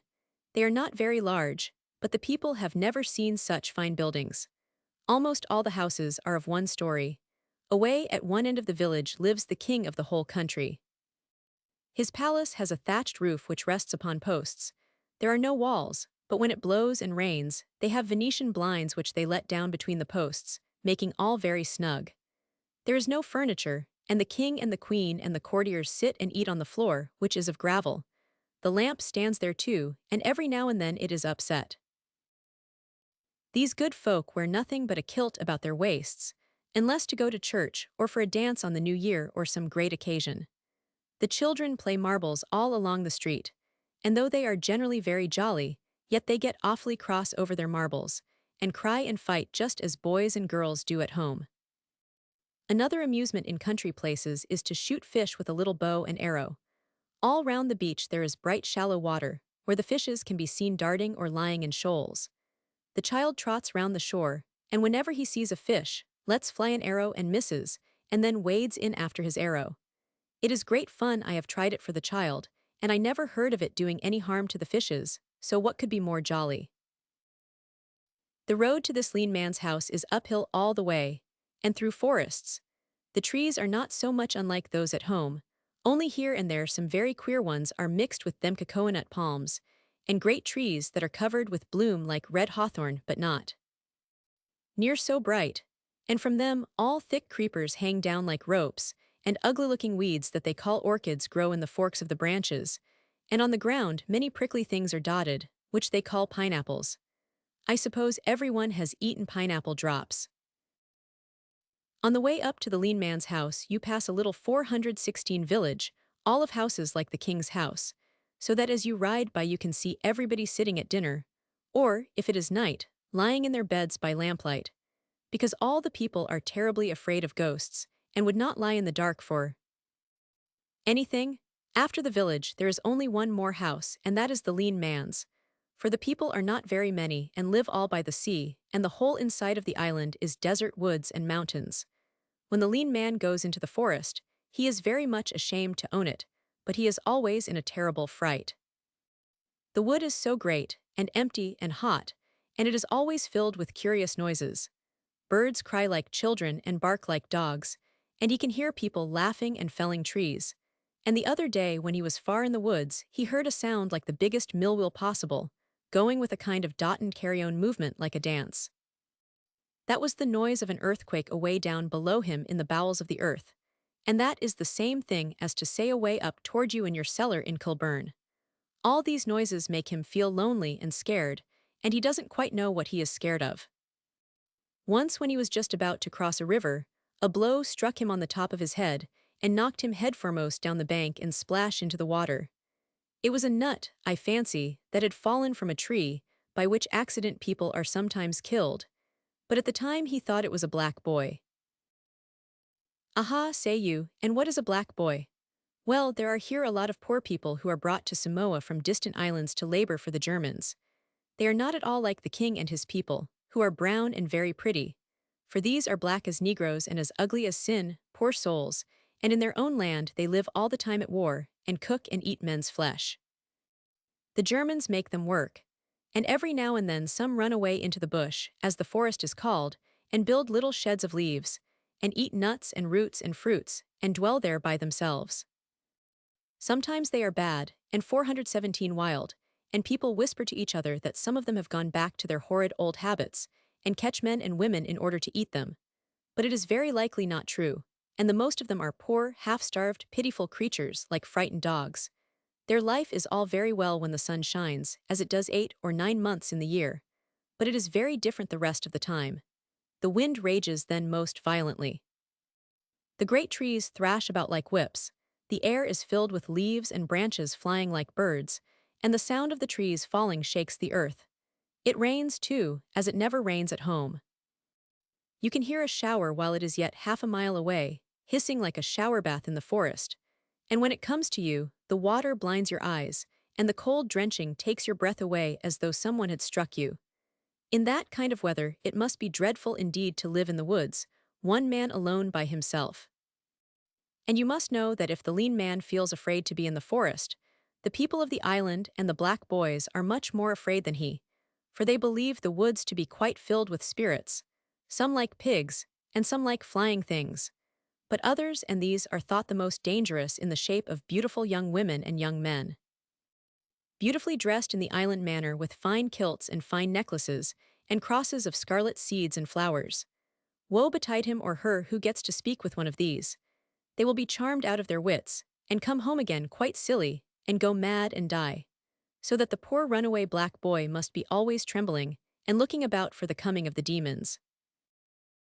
Sometimes the women demons go down out of the woods into the villages, and here is a tale the lean man heard last year.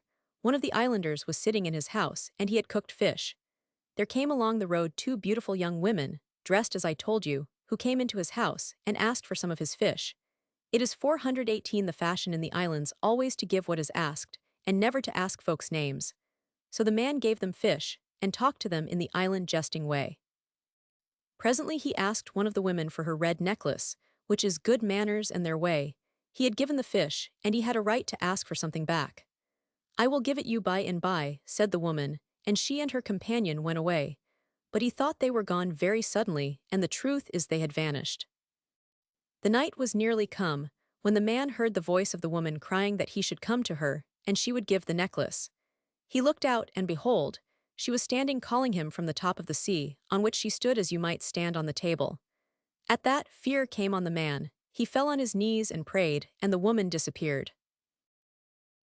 It was said afterward that this was once a woman, indeed, but she should have died 1,000 years ago, and has lived all that while as an evil spirit in the woods beside the spring of a river. Somyev is her name, in case you want to write to her. Ever your friend, for whom I thank the stars. Tusitala Tale Writer. Roman 2. Thomas Bay. Valama Plantation, 14 Aug. 1892. The lean man is exceedingly ashamed of himself, and offers his apologies to the little girls in the cellar just above. If they will be so good as to knock 3 times upon the floor, he will hear it on the other side of his floor, and will understand that he is forgiven. I left you and the children still on the road to the lean 419 man's house, where a great part of the forest has now been cleared away. It comes back again pretty quick, though not quite so high. But everywhere, except where the weeders have been kept busy, young trees have sprouted up, and the cattle and the horses cannot be seen as they feed. In this clearing there are 2 or 3 houses scattered about, and between the 2 biggest, I think the little girls in the cellar would first notice a sort of thing like a gridiron on legs, made of logs of wood. Sometimes it has a flag flying on it, made of rags of old clothes. It is a fort, as I am told, built by the person here who would be much the most interesting to the girls in the cellar. This is a young gentleman of 11 years of age, answering to the name of Austin. It was after reading a book about the Red Indians that he thought it more prudent to create this place of strength. As the Red Indians are in North America, and this fort seems to me a very useless kind of building, I anxiously hope that the two may never be brought together. When Austen is not engaged in building forts, nor on his lessons, which are just as annoying to him as other children's lessons are to them, he walks sometimes in the bush, and if anybody is with him, talks all the time. When he is alone, I don't think he says anything, and I dare say he feels very lonely and frightened, just as the Samoan does, at the queer noises and the endless lines of the trees. He finds the strangest kinds of seeds, some of them bright-colored like lollipops, or really like precious stones, some of them in odd cases like tobacco pouches. He finds and collects all kinds of little shells, with which the whole ground is scattered, and that, though they are the shells of land creatures like our snails, are of nearly as many shapes and colors as the shells on our sea beaches. In the streams that come running down out of our mountains, all is clear and bright as mirror glass. He sees eels and little bright fish that sometimes jump together out of the surface of the brook in a spray of silver, and freshwater prawns 420, which lie close under the stones, looking up at him through the water with eyes the color of a jewel. He sees all kinds of beautiful birds, some of them blue and white, and some of them colored like our pigeons at home. And these last, the little girls in the cellar may like to know, live almost entirely on wild nutmegs as they fall ripe off the trees. Another little bird he may sometimes see, as the lean man saw him only this morning. A little fellow not so big as a man's hand, exquisitely neat, of a pretty bronzy black like ladies' shoes, who sticks up behind him much as a peacock does his little tail, shaped and fluted like a scallop shell. Here there are a lot of curious and interesting things that Austen sees all round him every day. And when I was a child at home in the old country, I used to play and pretend to myself that I saw things of the same kind, that the rooms were full of orange and nutmeg trees, and the cold town gardens outside the windows were alive with parrots and with lions. What do the little girls in the cellar think that Austen does? He makes believe just the other way. He pretends that the strange great trees with their broad leaves and slab-sided roots are European oaks, and the places on the road up where you and I and the little girls in the cellar have already gone he calls old-fashioned, faraway European names, just as if you were to call the cellar stairs and the corner of the next street if you could only manage to pronounce their names Upolu and Savvy. And so it is with all of us, with Austen and the lean man and the little girls in the cellar. Wherever we are, it is but a stage on the way to somewhere else, and whatever we do, however well we do it, it is only a preparation to do something else that shall be different. But you must not suppose that Austen does nothing but build forts, and walk among the woods, and swim in the rivers.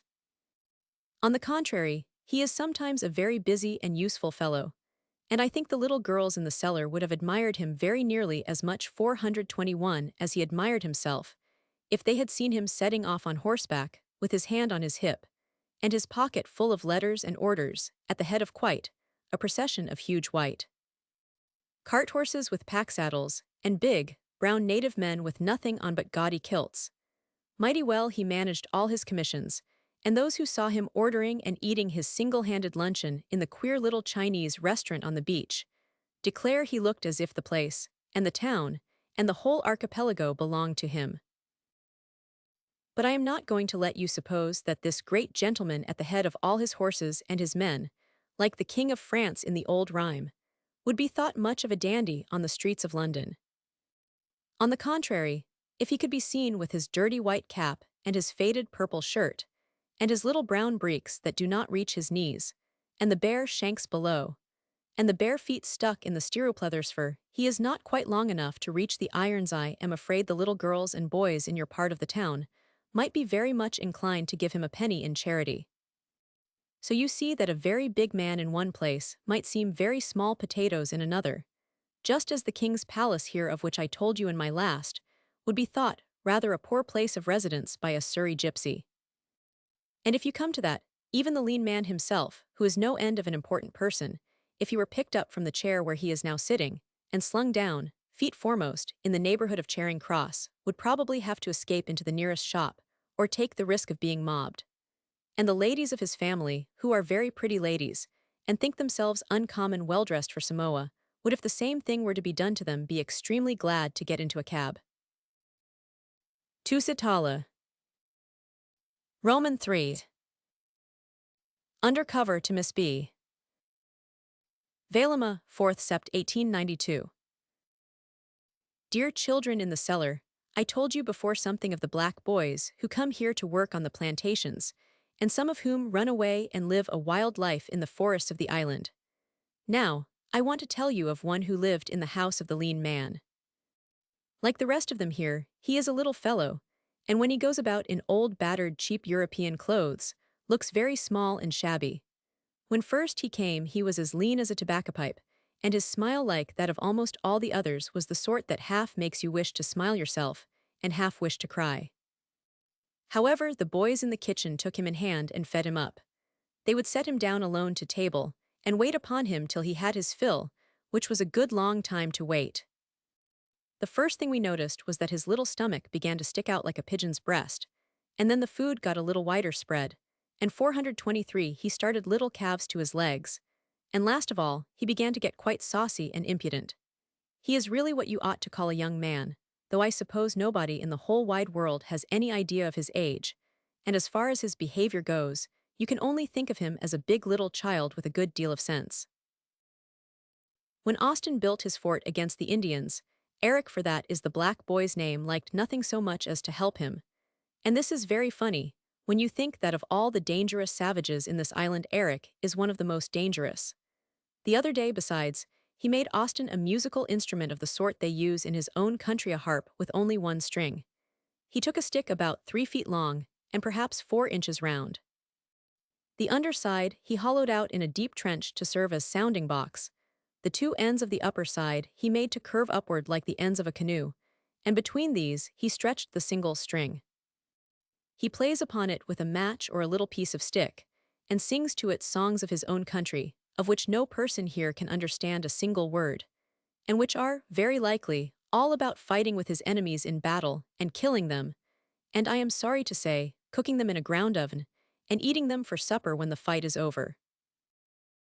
For Eric is really what you call a savage, though a savage is a very different sort of a person, and very much nicer than he is made to appear in little books. He is the kind of person that everybody smiles to, or makes faces at, or gives a smack as he goes by. The sort of person that all the girls on the plantation give the best seat to and help first, and love to decorate with flowers and ribbons, and yet all the while are laughing at him. The sort of person who likes best to play with Austin, and whom Austin, perhaps when he is allowed, likes best to play with. He is all grins and giggles, and little steps out of dances, and little droll ways to attract people's attention and set them laughing. And yet, when you come to look at him closely, 424, you will find that his body is all covered with scars. This happened when he was a child. There was war, as is the way in these wild islands, between his village and the next, much as if there were war in London between one street and another. And all the children ran about playing in the middle of the trouble, and, I dare say, took no more notice of the war than you children in London do of a general election. But sometimes, at general elections, English children may get run over by processions in the street, and it chanced that as little Eric was running about in the bush, and very busy about his playing, he ran into the midst of the warriors on the other side. These speared him with a poisoned spear, and his own people, when they had found him, in order to cure him of the poison, scored him with knives that were probably made of fishbone. This is a very savage piece of child life, and Eric, for all his good nature, is still a very savage person. I have told you how the black boys sometimes run away from the plantations and live alone in the forest, building little sheds to protect them from the rain, and sometimes planting little gardens for food. But for the most part living the best, they can upon the nuts of the trees and the yams that they dig with their hands out. Of the earth, I do not think there can be anywhere in the world people more wretched than these runaways. They cannot return, for they would only return to be punished. They can never hope to see again their own people. Indeed, I do not know what they can hope, but just to find enough yams every day to keep them from starvation. And in the wet season of the year, which is our summer and your winter, when the rain falls day after day far harder and louder than the loudest thunderplump that ever fell in England, and the room is so dark that the lean man is sometimes glad to light his lamp to write by, I can think of nothing so dreary as the state of these poor runaways in the houseless bush. You are to remember, besides, that the people of the island hate and fear them because they are cannibals. 425 sit and tell tales of them about their lamps at night in their own comfortable houses, and are sometimes afraid to lie down to sleep if they think there is a lurking black boy in the neighborhood. Well now, Eric is of their own race and language, only he is a little more lucky because he has not run away. And how do you think that he proposed to help them? He asked if he might not have a gun. What do you want with a gun, Eric? Was asked. He answered quite simply, and with his nice, good-natured smile, that if he had a gun he would go up into the high bush and shoot black boys as men shoot pigeons. He said nothing about eating them, nor do I think he really meant to. I think all he wanted was to clear the plantation of vermin, as gamekeepers at home kill weasels or rats. The other day he was sent on an errand to the German company where many of the black boys live. It was very late when he came home.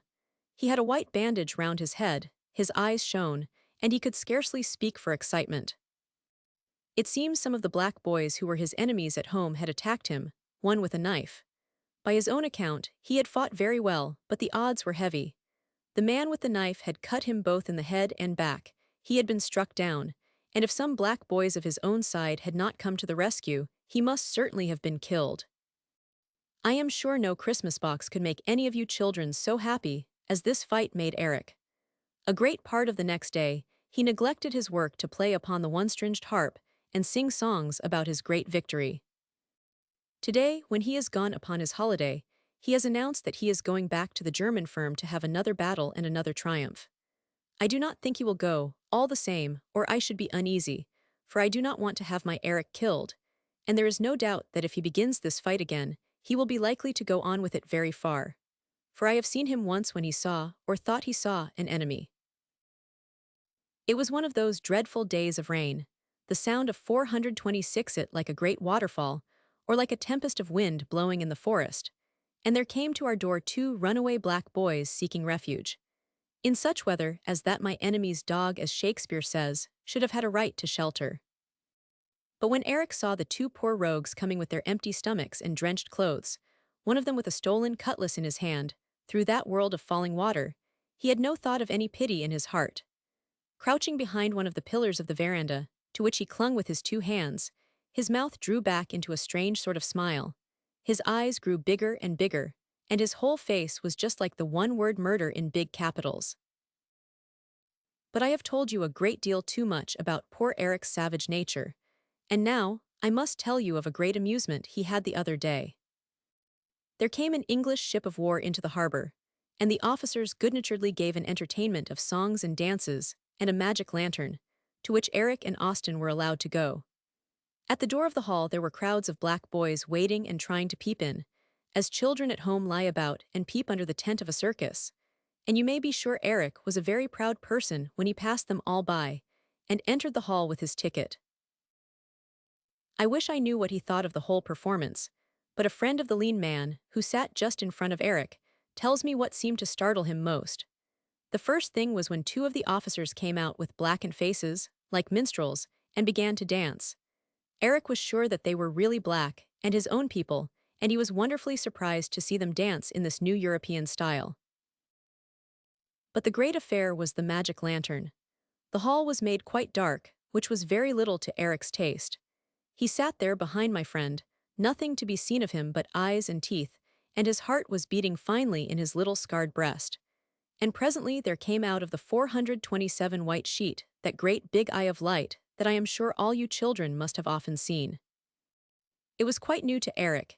He had no idea what would happen next, and in his fear and excitement he laid hold with his little slim black fingers like a bird's claw on the neck of the friend in front of him. All through the rest of the show, as one picture followed another on the white sheet, he sat there grasping and clutching, and goodness knows whether he were more pleased or frightened. Doubtless it was a very fine thing to see all those bright pictures coming out and dying away again, one after another. But doubtless it was rather alarming also, for how was it done? At last when there appeared upon the screen the head of a black woman as it might be his own mother or sister, and this black woman of a sudden began to roll her eyes, the fear or the excitement, whichever it was, wrung out of him a loud, shuddering sob. I think we all ought to admire his courage when, after an evening spent in looking at such wonderful miracles, he and Austen set out alone through the forest to the lean man's house. It was late at night and pitch dark when some of the party overtook the little white boy and the big black boy, marching among the trees with their lantern. I have told you this wood has an ill name, and all the people of the island believe it to be full of evil spirits. It is a pretty dreadful place to walk in by the moving light of a lantern, with nothing about you but a curious whirl of shadows, and the black night above and beyond. But Eric kept his courage up, and I dare say Austen's too, with a perpetual chatter, so that the people coming after heard his voice long before they saw the shining of the lantern. Tusitala. Roman 4. To Austen Strong. Vailima, November 2, 1892. My dear Austen, first and foremost, I think you will be sorry to hear that our poor friend Eric has gone back to the German firm. He had not been working very well, and we had talked of sending him off before. But remembering how thin he was when he came here, and seeing what fat little legs and what a comfortable little stomach he had laid on in the meanwhile, we found we had not the heart. The other day, however, he set up chat to Henry, the Samoan overseer, asking him who he was and where he came from, and refusing to obey his orders. I was in bed in the workman's house, having a fever. Uncle Lloyd came over to me, told me of it, and I had Eric sent up. I told him I would give him another chance. He was taken out and asked to apologize to Henry, but he would do no such thing. He preferred to go back to the German firm. So we hired a couple of Samoans who were up here on a visit to the boys and packed him off in their charge to the firm, where he arrived safely, and a receipt was given for him like a parcel. Sunday last the Alameda returned. Your mother was off bright and early with Palma, for it is a very curious thing, but is certainly the case, that she was very 429 impatient to get news of a young person by the name of Austen. Mr. Ger lent a horse for the captain. It was a pretty big horse. But our handsome captain, as you know, is a very big captain indeed. Now, do you remember Misifalo, a tall, thin Hovia boy that came shortly before you left? He had been riding up this same horse of Ger's just the day before, and the horse threw him off at Madu to a corner and cut his hip. So Misifalo called out to the captain as he rode by that was a very bad horse, that it ran away and threw people off, and that he had best be careful. And the funny thing is that the captain did not like it at all. The foal might as well have tried to run away with Vailima as that horse with Captain Morse, which is poetry, as you see, into the bargain. But the captain was not at all in that way of thinking, and was never really happy until he had got his foot on ground again. It was just then that the horse began to be happy too, so they parted in one mind. But the horse is still wondering what kind of piece of artillery he had brought up to Vailima last Sunday morning. So far it was all right. The captain was got safe off the wicked horse, but how was he to get back again to Appia and the Alameda? Happy thought there was Donald, the big pack-horse. The last time Donald was ridden he had upon him a hairpin and a peavy, which I meanance again to drop into poetry, you and me. Now he was to have a rider more suited to his size. He was brought up to the door, looked a mountain. A stepladder was put alongside of him. The captain approached the stepladder, and he looked an Alp. I wasn't as much afraid for the horse as I was for the stepladder, but it bore the strain, and with a kind of sickening smash that you might have heard at Monterey, the captain descended to the saddle. Now don't think that I am exaggerating, but at the moment when that enormous captain settled down upon Donald, the horse's hind legs gave visibly under the strain. What the couple looked like, one on top of t'other, no words 430 can tell you, and your mother must here draw a picture, your respected uncle. Otusitala. V. To Austen Strong. Vailima, November 15, 1892. My dear Austen, the new house is begun. It stands out nearly halfway over towards Pineapple Cottageth. Lower floor is laid, and the uprights of the wall are set up, so that the big lower room wants nothing but a roof over its head. When it rains, as it does mostly all the time, you never saw anything look so sorry for itself as that room left outside. Beyond the house there is a workshed roofed with sheets of iron, and in front, over about half the lawn, the lumber for the house lies piled. It is about the bringing up of this lumber that I want to tell you. For about a fortnight there were at work upon the job 2 German overseers, about 100 black boys, and from 12 to 24 draft oxen. It rained about half the time, and the road was like lather for shaving. The black boys seemed to have had a new rig out. They had almost all shirts of scarlet flannel, and lavalavas, the Samoan kilt, either of scarlet or light blue. As the day got warm they took off the shirts, and it was a very curious thing, as you went down to Appia on a bright day, to come upon one tree after another in the empty forest with these shirts stuck among the branches like vermilion birds. I observed that many of the boys had a very queer substitute for a pocket. This was nothing more than a string which some of them tied about their upper arms and some about their necks, and in which they stuck their clay pipes. And as I don't suppose they had anything else to carry, it did very well. Some had feathers in their hair, and some 431 long stalks of grass through the holes in their noses. I suppose this was intended to make them look pretty, poor dears. But you know what a black boy looks like. And these black boys, for all their blue and their scarlet and their grass, looked just as shabby and small and sad and sorry for themselves, and like sick monkeys as any of the rest. As you went down the road you came upon them first working in squads of 2. Each squad shouldered a couple of planks and carried them up about 200 feet, gave them to 2 others, and walked back empty-handed to the places they had started from. It wasn't very hard work, and they didn't go about it at all lively. But of course, when it rained, and the mud was deep, the poor fellows were unhappy enough. This was in the upper part about Trudes. Below, all the way down to Tanugamanono, you met the bullock carts coming and going, each with 10 or 20 men to attend upon it, and often enough with one of the overseers near. Quite a far way off through the forest you could hear the noise of one of these carts approaching. The road was like a bog, and though a good deal wider than it was when you knew it, so narrow that the bullocks reached quite across it with the span of their big horns. To pass by, it was necessary to get into the bush on one side or the other. The bullocks seemed to take no interest in their business.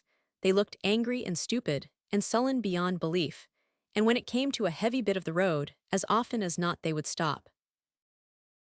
As long as they were going, the black boys walked in the margin of the bush on each side, pushing the cartwheels with hands and shoulders, and raising the most extraordinary outcry. It was strangely like some very big kind of bird. Perhaps the great flying creatures that lived upon the earth long before man came, if we could have come near one of their meeting places, would have given us just such a concert. When one of the Bullamacows stopped altogether, the fun was highest. The Bullamacow stood on the road, his head fixed fast in the yoke, chewing a little, breathing very hard, and showing in his red eye that if he could get rid of the yoke he would show them what a circus was. All the black boys tailed on to the wheels and the back of the cart, stood there getting their spirits up, and then of a sudden set to shooing and singing out. It was these outbursts of shrill cries that it was so curious to hear in the distance. One such stuck cart I came up to and asked what was the worry. "Old fool Bullamacow stop same place," was the reply. "I never saw any of the overseers near any of the stuck carts. You are a very much better overseer than either of these." While this was going on, I had to go down to Appia 5 or 6 different times, and each time there were 100 black boys to say good morning to. This was rather a tedious business, and as very few of them answered at all, and those who did, only with a grunt like a pig's, it was several times in my mind to give up this piece of politeness. The last time I went down, I was almost decided, but when I came to the first pair of black boys, and saw them looking so comic and so melancholy, I began the business over again. This time I thought more of them seemed to answer, and when I got down to the tail end where the carts were running, I received a very pleasant surprise, for one of the boys, who was pushing at the back of a cart, lifted up his head and called out to me in wonderfully good English, "You good man always say good morning." It was sad to think that these poor creatures should 433 think so much of so small a piece of civility, and strange that thinking so they should be so dull as not to return it. Uncle Louis. Roman 6. To Austin Strong. June 18, 1893. Respected Hopkins, 18 This is to inform you that the Jersey cow had an elegant little cow-calf Sunday last. There was a great deal of rejoicing, of course, but I don't know whether or not you remember the Jersey cow. Whatever else she is, the Jersey cow is not good-natured, and Dines, who was up here on some other business, went down to the paddock to get a hood and to milk her. The hood is a little wooden board with 2 holes in it, by which it is hung from her horns. I don't know how he got it on, and I don't believe he does. Anyway, in the middle of the operation, in came Bull Bassett, with his head down, and roaring like the last trumpet. Dines and all his merry men hid behind trees in the paddock and skipped. Dines then got upon a horse, plied his spurs, and cleared for Appia. The next time he is asked to meddle with our cows, he will probably want to know the reason why. Meanwhile, there was the cow with the board over her eyes, left tied by a pretty long rope to a small tree in the paddock, and who was to milk her?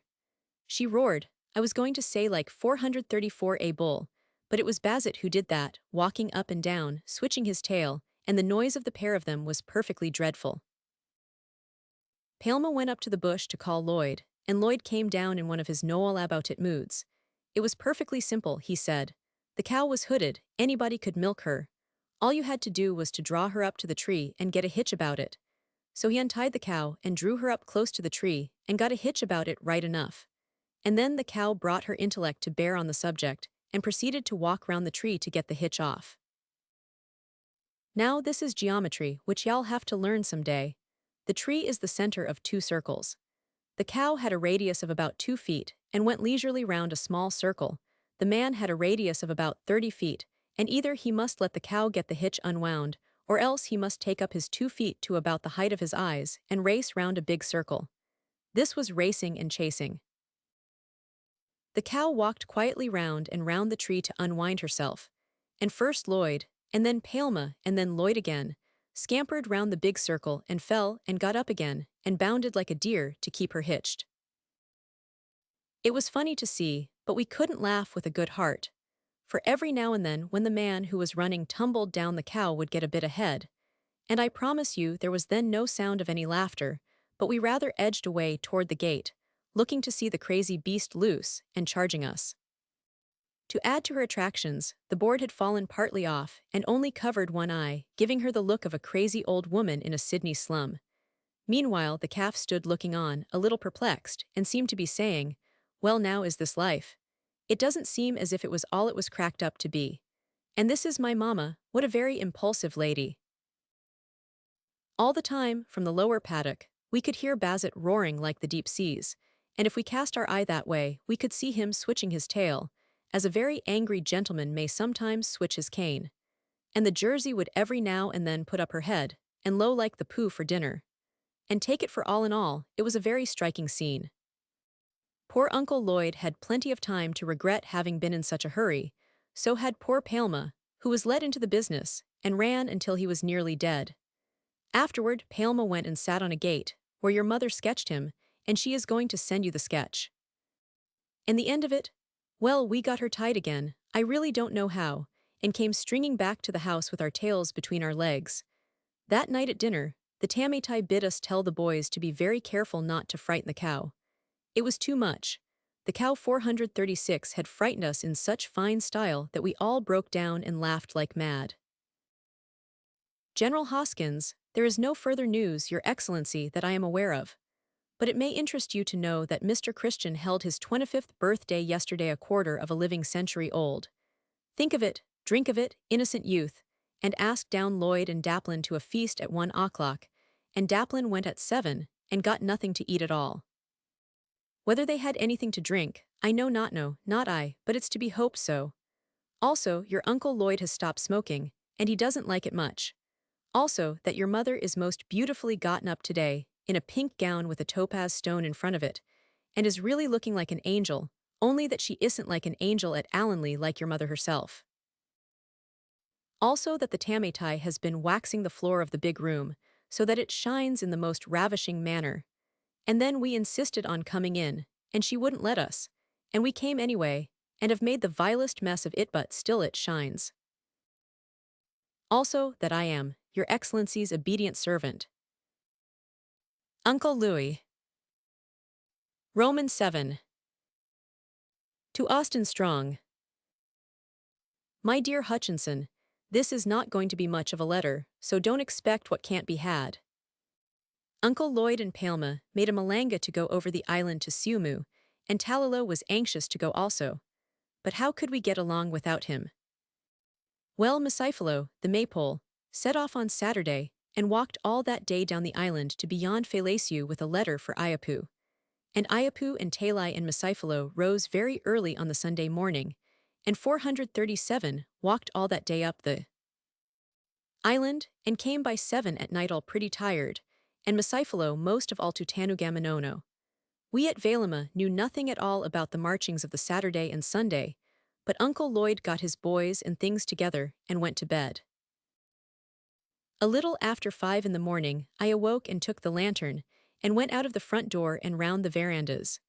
There was never a spark of dawn in the east, only the stars looked a little pale, and I expected to find them all asleep in the workhouse. But no, the stove was roaring, and Talalo and Fono, who was to lead the party, were standing together talking by the stove, and one of Fono's young men was lying asleep on the sofa in the smoking room, wrapped in his lava. I had my breakfast at 5:30 that morning, and the bell rang before 6, when it was just the grey of dawn. But by 7 the feast was spread. There was Lapu coming up, with Talai at his heels, and Misifalo bringing up the rear, and Talalo could go the malanga.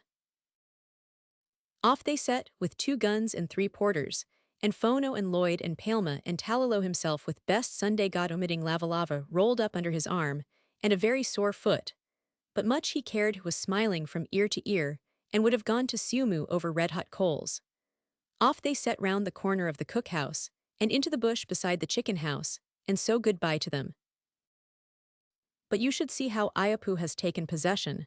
438 never saw a place in such a state, is written on his face. In my time, says he, we didn't let things go ragging along like this, and I am going to show you fellows. The first thing he did was to apply for a bar of soap, and then he set to work washing everything that had all been washed last Friday in the regular course. Then he had the grass cut all round the cookhouse, and I tell you, but he found scraps, and odds and ends, and grew more angry and indignant at each fresh discovery. If a white chief came up here and smelt this, how would you feel? He asked your mother. It is enough to breed a sickness. And I dare say you remember this was just what your mother had often said to himself, and did say the day she went out and cried on the kitchen steps in order to make Talalo ashamed. But Ayapu gave it all out as little new discoveries of his own. The last thing was the cows, and I tell you he was solemn about the cows. They were all destroyed, he said. Nobody knew how to milk except himself, where he is about right. Then came dinner and a delightful little surprise. Perhaps you remember that long ago I used not to eat mashed potatoes, but had always 2 or 3 boiled in a plate. This has not been done for months, because Talalo makes such admirable mashed potatoes that I have caved in. But here came dinner, mashed potatoes for your mother and the tametai, and then boiled potatoes in a plate for me. And there is the end of the tale of the return of Ayapu, up to date. What more there may be is in the lap of the gods, and sir, I am yours considerably. Uncle Louis. Roman 8. To Austin Strong. My dear Hoskins, I am kept away in a cupboard because everybody has the influenza. I never see anybody at all, and never do anything whatever except to put ink on paper up here in my room. So what can I find to write to you, you, who are going to school, and getting up in the morning to go bathing, and having, it seems to me, rather a fine time of it in general? You ask if we have seen Eric. Yes, your mother saw him at the head of a gang of boys, and looking fat and sleek and well toto. I have an idea that he misbehaved here because he was homesick for the other black boys, and didn't know how else to get back to them. Well, he has got them now, and I hope he likes it better than I should. I read the other day something that I thought would interest so great a seabather as yourself. You know that the fishes that we see and catch go only a certain way down into the sea. Below a certain depth there is no life at all. The water is as empty as the air is above a certain height. Even the shells of dead fishes that come down there are crushed into nothing by the huge weight of the water. Lower still, in the places where the sea is profoundly deep, it appears that life begins again. People fish up in dredging buckets loose rags and tatters of creatures that hang together, all right down there, with the great weight holding them in one, but come all to pieces as they are hauled up. Just what they look like, Just what they do or feed upon, we shall never find out. Only that we have some flimsy fellow creatures down in the very bottom of the deep seas, and cannot get them up except in tatters. It must be pretty dark where they live, and there are no plants or weeds, and no fish come down there, or drowned sailors either, from the upper parts, because these are all 440 mashed to pieces by the great weight long before they get so far, or else come to a place where perhaps they float. But I dare say, a cannon sometimes comes careering solemnly down, and circling about like a dead leaf or thistledown, and then the ragged fellows go and play about the cannon, and tell themselves all kinds of stories about the fish higher up in their iron houses, and perhaps go inside and sleep, and perhaps dream of it all like their betters. Of course you know a cannon down there would be quite light. Even in shallow water, where men go down with a diving dress, they grow so light that they have to hang weights about their necks, and have their boots loaded with 20 pounds of litas, I know to my sorrow. And with all this, and the helmet, which is heavy enough of itself to anyone up here in the thin air, they are carried about like gossamers, and have to take every kind of care not to be upset and stood upon their heads. I went down once in the dress, and speak from experience. But if we could get down for a moment near where the fishes are, we should be in a tight place.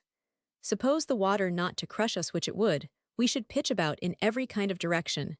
Every step we took would carry us as far as if we had 7-league boots, and we should keep flying head over heels, and top over bottom, like the liveliest clowns in the world. Well, sir, here is a great deal of words put down upon a piece of paper, and if you think that makes a letter, why, very well. And if you don't, I can't help it, for I have nothing under heaven to tell you. So with kindest wishes to yourself, and Louis and Aunt Nellie, believe me, your affectionate Uncle Louis. Now here is something more worth telling you.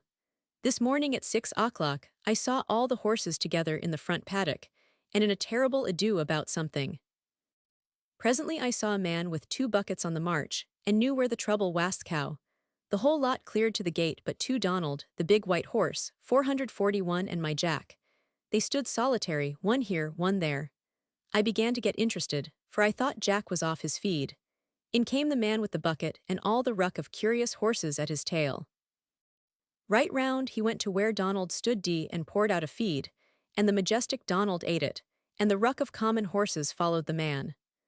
On he went to the second station, Jack's J in the plan, and poured out a feed, and the fools of horses went in with him to the next place A in the plan. And behold, as the train swung round, the last of them came curiously too near Jack. And Jack left his feed and rushed upon this fool with a kind of outcry, and the fool fled, and Jack returned to his feed, and he and Donald ate theirs with glory, while the others were still circling round for fresh feeds. Glory be to the name of Donald and to the name of Jack, for they had found out where the foods were poured, and each took his station and waited there, Donald at the first of the course for his, Jack at the second station, while all the impotent fools ran round and round after the man with his buckets. R50, S. Roman 9. To Austin Strong. Velima. My dear Austin, now when the overseer is away, I think it my duty to report to him anything serious that goes on the plantation. Early the other afternoon we heard that Sina's foot was very bad, and soon after that we could have heard her cries as far away as the front balcony. I think Sina rather enjoys being ill, and makes as much of it as she possibly can, but all the same it was painful to hear the cries, and there is no doubt she was at least very uncomfortable. I went up twice to the little room behind the stable, and found her lying on the floor, with Talai and Fauma and Talalo all holding on different bits of her. I gave her an opiate, but whenever she was about to go to sleep one of these silly people would be shaking her, or talking in her ear, and then she would begin to kick about again and scream. Palma and Aunt Maggie took horse and went down to Appia after the doctor. Right on their heels off went Middleon Musu to fetch Twilo, Talalo's mother. So here was all the island in a bustle over Sina's foot. No doctor came, but he told us what to put on. When I went up at night to the little room, I found Twilo there, and the whole plantation boxed into the place like little birds in a nest. They were sitting on the bed, they were sitting on the table, the floor was full of them, and the place as close as the engineer room of a steamer. In the middle lay Sina, about 3 parts asleep with opium. 2 able-bodied workboys were pulling at her arms, and whenever she closed her eyes calling her by name and talking in her ear. I really didn't know what would become of the girl before morning. Whether or not she had been very ill before, this was the way to make her so, and when one of the workboys woke her up again, I spoke to him very sharply, and told Toilo she must put a stop to it. Now I suppose this was what put it into Toilo's head to 443, do what she did next. You remember Toilo, and what a fine, tall, strong Madame Lafarge sort of person she is. And you know how much afraid the natives are of the evil spirits in the wood, and how they think all sickness comes from them. Up stood Toilo and addressed the spirit in Sina's foot and scolded it, and the spirit answered and promised to be a good boy and go away. I do not feel so much afraid of the demons after this. It was Fauma told me about it. I was going out into the pantry after soda waiter, and found her with a lantern drawing water from the tank. Bad spirit he go away, she told me. That's first rate, said one. Do you know what the name of that spirit was? His name was Tautala Talking. Oh no, she said, his name is too. You might have knocked me down with a straw. How on earth do you know that? I asked. Heard him tell Toilo, she said. As soon as I heard that, I began to suspect Mrs. Toilo was a little bit of a ventriloquist, and imitating as well as I could the sort of voice they make, asked her if the bad spirit did not talk like that. Fauma was very much surprised, and told me that was just his voice. Well, that was a very good business for the evening. The people all went away because the demon was gone away, and the circus was over, and Sina was allowed to sleep. But the trouble came after. There had been an evil spirit in that room, and his name was too. No one could say when he might come back again. They all voted it was too much, and now Talalo and Sina have had to be lodged in the soldier room. As for the little room by the stable, there it stands empty. It is too small to place soldiers in, and I do not see what we can do with it, except to have a nice brass nameplate engraved in Sydney or in Frisco and stuck upon the door of it, Mr. 2. So you see that ventriloquism has its bad side as well as 444 its good sides, and I don't know that I want any more ventriloquists on this plantation. We shall have 2 in the cookhouse next, and then 2 in Laphil's, and 2 in the workman's cottage, and the end of it all will be that we shall have to take the Tamatai's room for the kitchen, and my room for the boys' sleeping house, and we shall all have to go out and camp under umbrellas. Well, where you are there may be schoolmasters, but there is no such thing as Mr. 2. Now, it's all very well that these big people should be frightened out of their wits by an old wife talking with her mouth shut. That is one of the things we happen to know about. All the old women in the world might talk with their mouths shut, and not frighten you or me, but there are plenty of other things that frighten us badly. And if we only knew about them, perhaps we should find them no more worthy to be feared than an old woman talking with her mouth shut. And the names of some of these things are death, and pain, and sorrow. Uncle Louis. X. To Austin Strong. Jan. 27, 1893.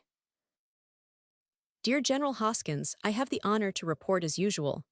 Your giddy mother having gone planting a flower garden, I am obliged to write with my own hand, and of course, nobody will be able to read it.